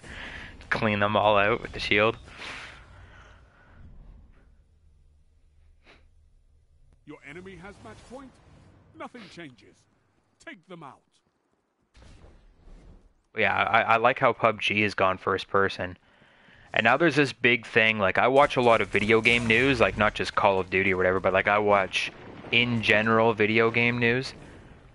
Like Electric Playground, if you haven't seen EPN, I think it's called, I don't know if it's called just EPN anymore, like it's been changed a couple times. It used to be on cable, and now it's on YouTube. Really awesome show, like a lot of really informative and stuff. Electric Playground and like Game Ranks, and there's a couple others that I watch on a regular basis, like daily videos, all like video game news. And there is this huge thing about PUBG and its console exclusivity, because currently it's on Steam and it's PC exclusive, but Microsoft is getting this big deal with them. Like Microsoft is getting this big exclusive deal, and they're paying freaking hundreds and thousands, if not millions of dollars to the developers of PUBG to get it on Microsoft first, and to get it on the Xbox One first, and it's this big thing. But apparently, in the last 2 days, like 2 days ago, apparently the developers of PUBG were talking to PlayStation, and now it was this big thing with PlayStation that, oh, maybe it's not going to be console exclusive on Xbox anymore because PlayStation's making this really good offer so that it's going to be available on everything. And then yesterday, the day after that, they're all talking about how Microsoft is now renegotiating and they want to extend the terms of their console exclusivity. So everyone's fighting over the PUBG, which is like a third-rate indie game from PC, like a console or PC exclusive indie, like third-rate game that everyone's fighting over because it's this great brand new big thing. And I think part of that has to do with how Fortnite was getting shit from the PUBG developers for quote-unquote copying them, because I'm sure if there wasn't this big lawsuit thing happening between the developers of Fortnite and the developers of PUBG, then Sony or Microsoft, they just make their own version. They would just subcontract out to fucking Activision or whoever, and they would say, look, you make this basically this exact same game, but make it your own little, put your own twist on it and make it console exclusive on PlayStation, and everyone will come play it. But because there's this big lawsuit thing between Fortnite and PUBG, because PUBG thinks Fortnite stole their IP, now no one wants to fuck with them, so now they're all just throwing money at the PUBG guys, trying to get them on their system. It's a big popularity contest, really. Like, video games, the whole video game industry, it's a big popularity contest. It's kind of silly. Alright, where am I going now? We're done with Crucible. Return to Shack so I can speak to Devram K. I'm gonna go speak to Devram K. Actually, yeah, you're right, Brody. Nintendo has actually begun negotiations for PUBG to be on the Switch. But apparently the Switch, there's like some kind of port issue with the Switch, so that a lot of developers that have been trying to port their games over to Switch have been having a really, really hard time because of the development kit for the Switch is so different from any other console, because it's like it's got all the different ways that you can use the Switch, right? You've got like the 2 controllers, you've got the competitive controller, like there's all these different ways that you can use the Switch, and you have to factor in all of those into your development of your game. So the Switch is apparently extremely difficult to port games over to, and that's turning a lot of developers off. Which, I mean, I'm sure Nintendo doesn't give a shit, because Nintendo has all of the best IPs anyways. They've already got the best stuff. Like, they've got Mario, they've got Kirby, they've got Link, or Zelda, I guess I should say. They've got, like, the best lineup of characters on Nintendo that are Nintendo exclusive, that it doesn't even matter that other developers can't put their shit on Nintendo. Not to mention the fact that Nintendo is super uptight. Like, Nintendo is one of those studios that does it their way or the highway. Like, you're not allowed to actually post Nintendo gameplay to YouTube. Nintendo Japan will actually take down your gameplay.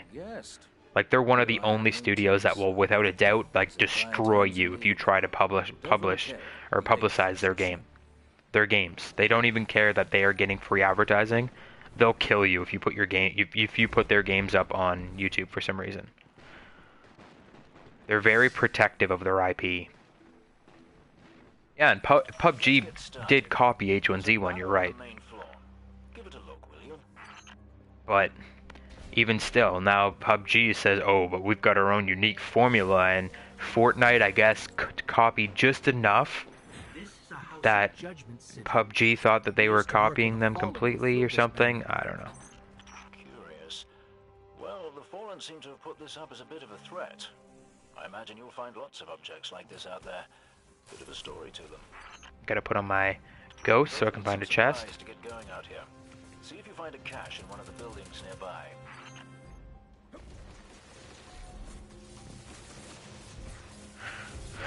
Loot the region chest. Which you're not actually allowed to loot if you've done it already. Because I think region chests are actually, oh, it is going to let me loot it this time. Nice. And nothing comes out of it. Keep your eyes peeled for more supplies in the wilds. I don't know if you can do loot region chests more than once. Like with different characters. I think once you do one region chest, like you can't go back there with other characters, and I'm not sure. I believe your city hunters must have put them here and there about the region as they scouted around. I think they meant it to mark something special. Or dangerous. Or both. Let's go check it out.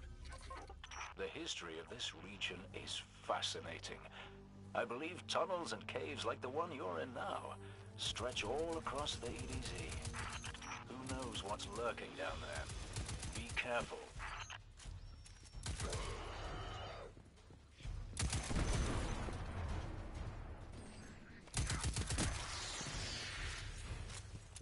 Hey, what's in this room? I never even noticed this room before. I feel like there should be a chest right here. What is all this stuff? Whoa, sir.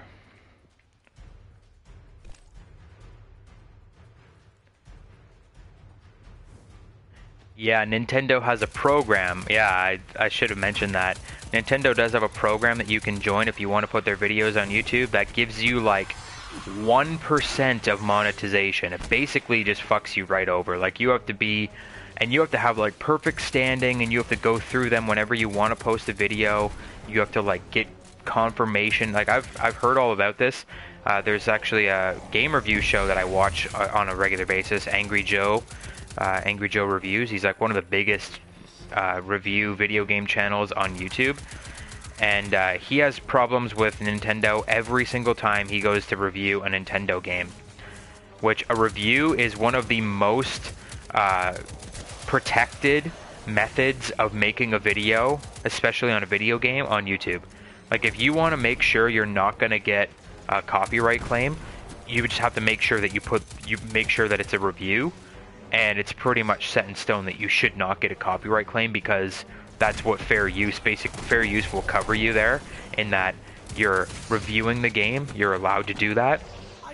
Whereas like it's more of a gray area where like in this video, for example, where I'm just playing the game, that's more of a gray area as far as developers are concerned when it comes to fair use. But if you're reviewing a game, you 100% are able to do a review of a game.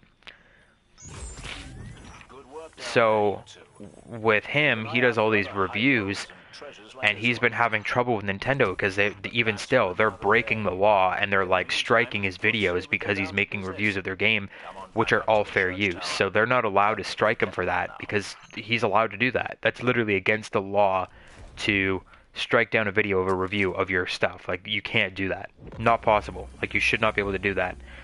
And he just keeps having trouble, and he went all through this, the whole Nintendo partnership program thing and stuff, and it's just a big joke.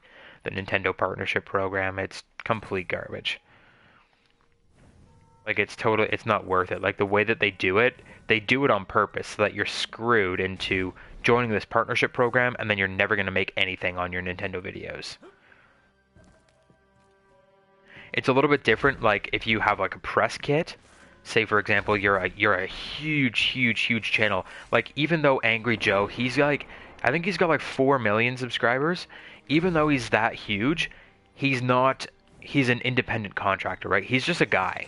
He's kind of like me. He's just, like, a fucking guy who makes videos. And he's not, like, through a business or anything like that. Whereas, if you were with a business, you were with, like EPN is super small. But Victor Lucas is like a huge person in the video game industry, and basically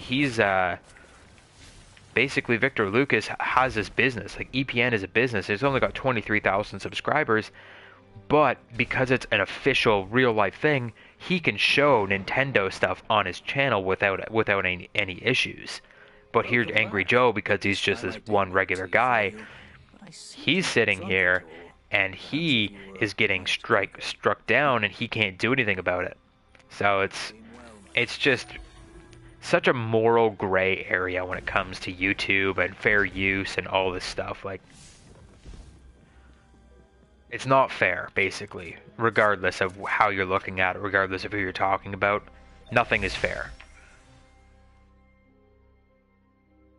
Like, so many people have special privileges when it comes to YouTube, when it comes to basically anything, especially anything on the internet. You have very specific people that have very specific, certain special things about them that they get to do all this fucking special fancy shit, whereas everyone else has to suffer.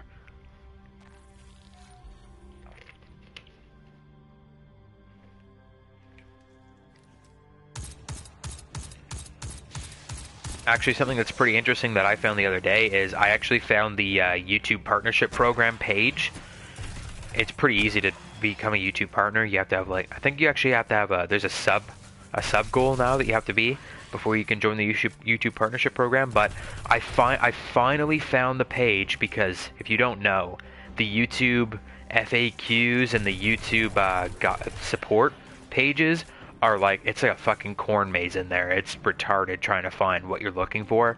But I finally found the YouTube partnership program leveling system. So, like, all of the different levels that you get rewards at, and what you get, what benefits you get at certain subscriber marks and stuff like that.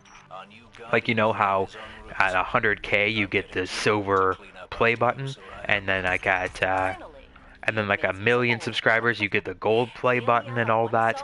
I found that page, and all of the lower tiers, I think there's like all the lower tiers are called weird stuff, like the Jade tier and like the Onyx tier and stuff like that, at like different levels where you get different benefits.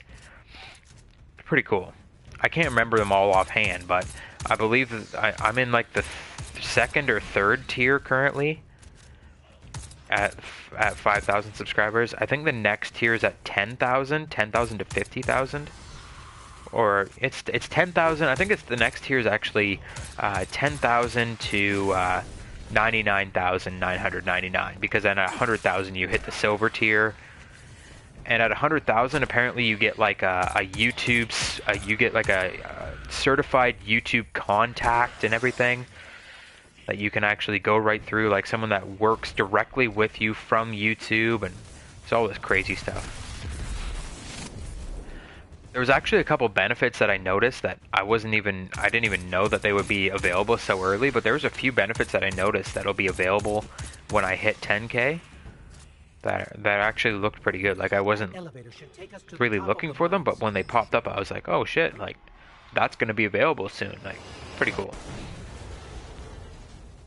There's already so much that I've already passed that I didn't even know that I had passed at the time. There's so many like little hidden features that if you didn't find this page and you didn't know about, there are so many little tiny features that you're given on YouTube at certain marks, at certain views, at certain subscriber marks and stuff, at certain number of videos that you publish. Like, there are so many little tiny hidden features that you get that I didn't even know about, that apparently I have. And there's a lot of stuff, like, it's like a friggin' onion. Like, you keep peeling back layers and there's just like more hidden underneath that you had ever thought was in there. It's kind of annoying, like, if you were getting started on YouTube, like, that would be super annoying. But even to being on YouTube for 2 years, like, finding all this stuff is actually super interesting, because it's like, oh my god, like, look at all the stuff that I have access to.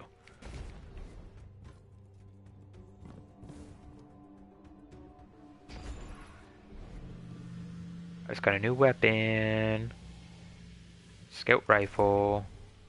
It's better than this scout rifle, even though I kind of like Thistle and Yew. It's like called Deserve. This is one of those stupid looking scout rifles with a huge scope on it. Is there a short zoom? There's a short zoom. Good. Go to get my sniper rifle, which won't even be as good. Yep, it's not as good. Garbage.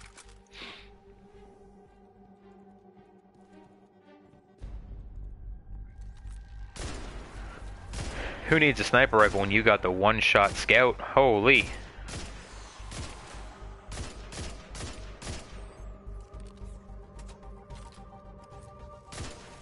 This is a high-impact scout if I've ever seen one. Now, if only I could hit things, that would be good. Come on, aim assist. Kick in. Don't want that Vandal to get me. Those snipers are savage. Here comes another one, too.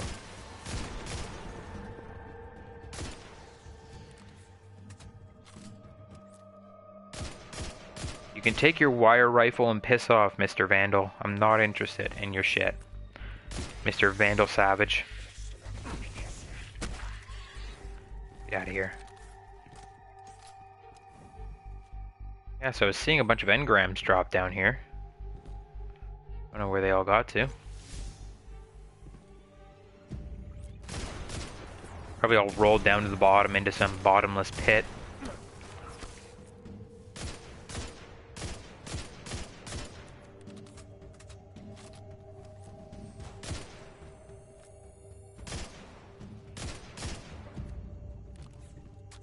Whoa, whoa. Let's not fall down the hill there.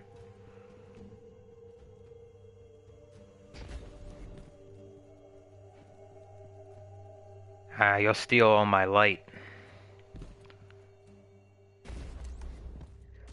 You'll take all my kills. You're too high of a level, even with your with your Titan. You're too high of a level.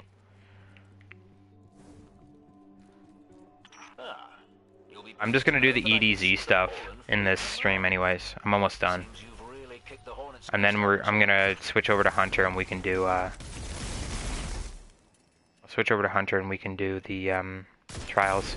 I've got another guy that wants to do trials. Just need to find fourth.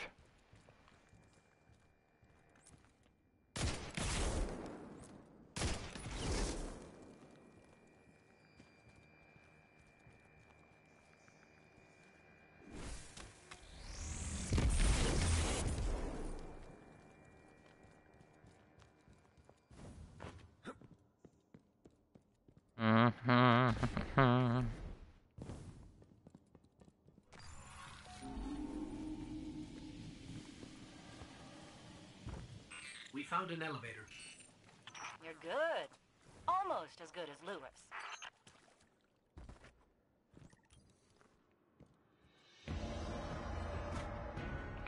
Alrighty. Elevator's not working. Power must be out. And we've upset the fallen.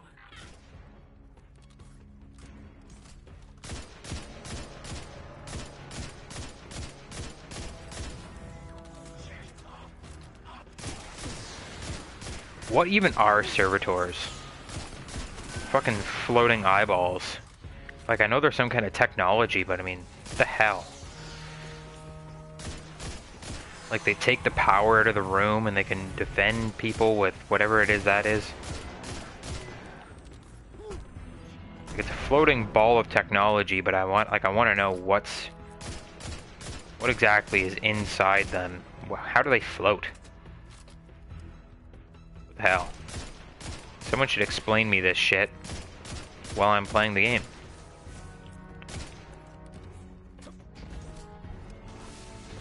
I mean, as in the game, like someone should say, hey, look at this. This is what a servitor is.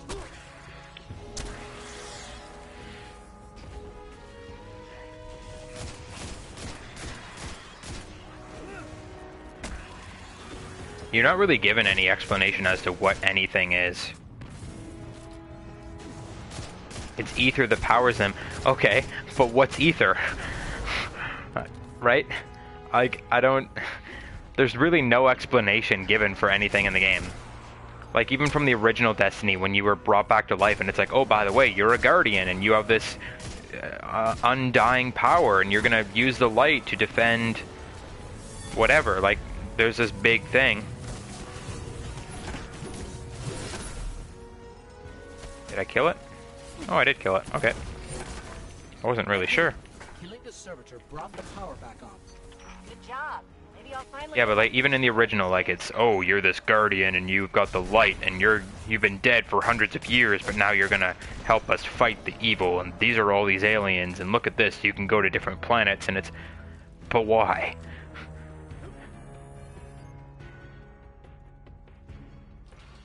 Are we gonna go here? There we go.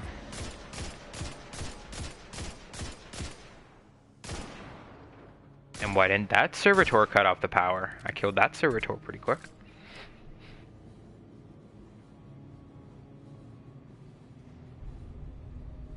And now we wait. They should just play some nice elevator music when you're going up here.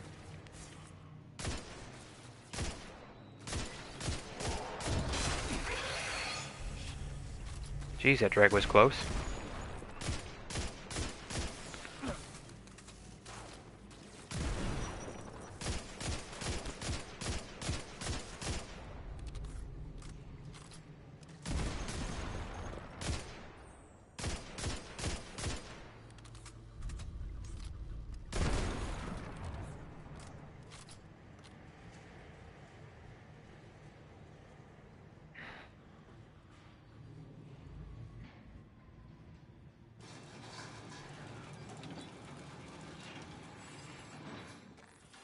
Hawthorne, we're out of the mine and heading your way. Then hurry up with that booster. Let's finish hooking up the comm network. And, thanks for the help. You're not so bad. It's basically oxygen to the fallen. Now that's the nicest thing I've ever heard Soraya say. You're in rarefied air, my friend. It would be cool if like we got to play as Fallen or something, as like another subclass. Like I thought there was going to be a new subclass, or not a subclass, but a new class in general in this game. Like it kind of sucks that we've only got the Titan, the Warlock, and the Hunter again. Like they took a lot of things from the original game and they didn't really change them much, and they just kind of, here, look at this is what you're looking at. It's basically the same. It's more or less an expansion of the first game. They fixed up a lot of stuff, but at the end of the day, it's an expansion. A lot of the same weapon classes, a lot of the same characters and subclasses. Each of the subclasses has, well, there's 6 subclasses that are ripped directly from the original game. Like each of the classes only has 1 new subclass. So that's only 3 new subclasses that they made for the entire game. They adjusted some of the old ones, but I thought there would be more subclasses and more classes in general, like regular old classes. As in, maybe we have a new type of Guardian. It would have been cool, like, because in House of Wolves, or whatever it was called, in the original game, the expansion, where we were working with the Fallen, and at the Reef, we were working with the Fallen. It would be like, oh, it would be super cool if we got to play as a Fallen guy or something like that, as like a new Guardian, a new type of Guardian. Like they could have done some cool stuff with it. They could have been like, yeah, we're not going to be too picky about who's going to be Guardians anymore, because, you know, most of the Guardians are dead and the tower's been attacked. It's like, oh, well, we got reinforcements from the Fallen, or we got reinforcements from whoever. You get to play as a Cabal guy or something, like a Rebel Cabal, or like they could have done a lot of really cool things with their classes and stuff, with how the story went.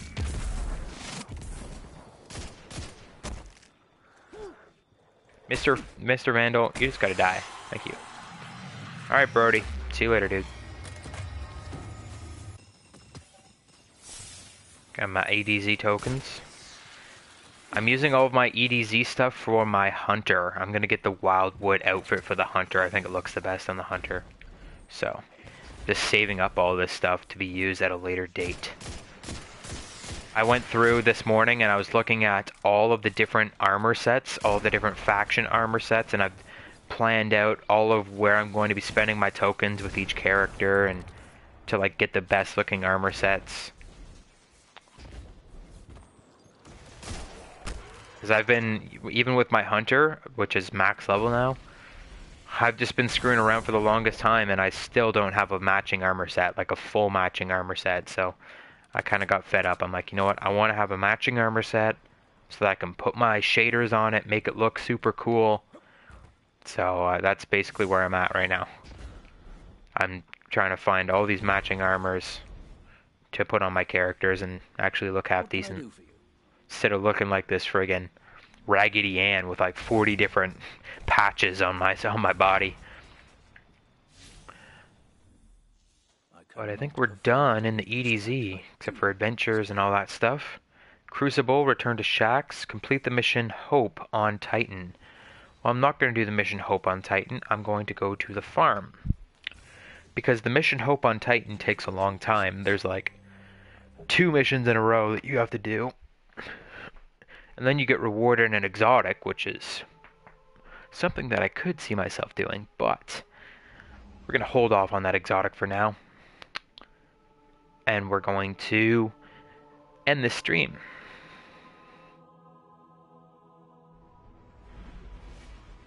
We're at around 2 hours right now in the stream. Yep, just over 2 hours in the stream.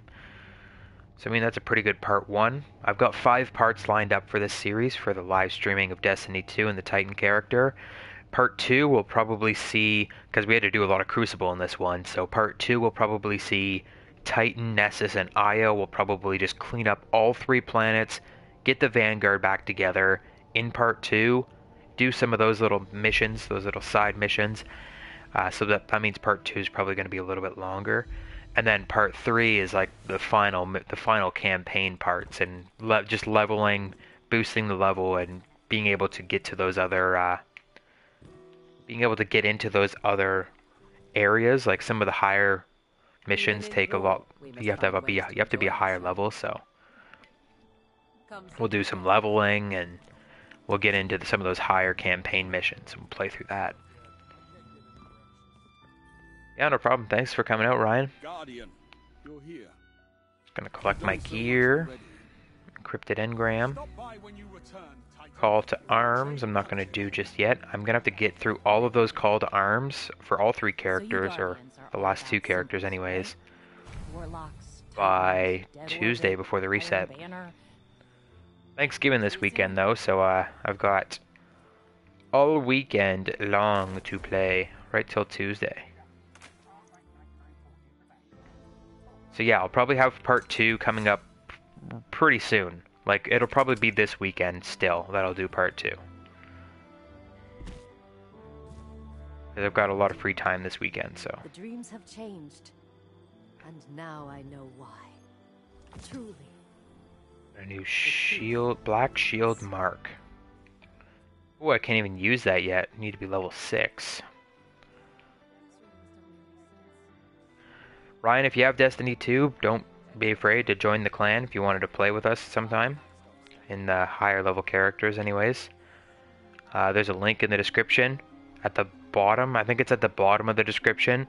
There's a link to the Destiny 2 clan, the Bungie.net clan or whatever. You can join from there. But yeah, that just about wraps up today's stream. Hope you guys enjoyed it. Hit the like button, subscribe, and all that good stuff. Links in the description down below. Twitter, Patreon, PayPal, all that stuff. Destiny 2, of course. But yeah, we'll be back with Mr. Titan here a little bit later. Probably later this weekend. I've learned how to turn shabby into chic. The threat seems large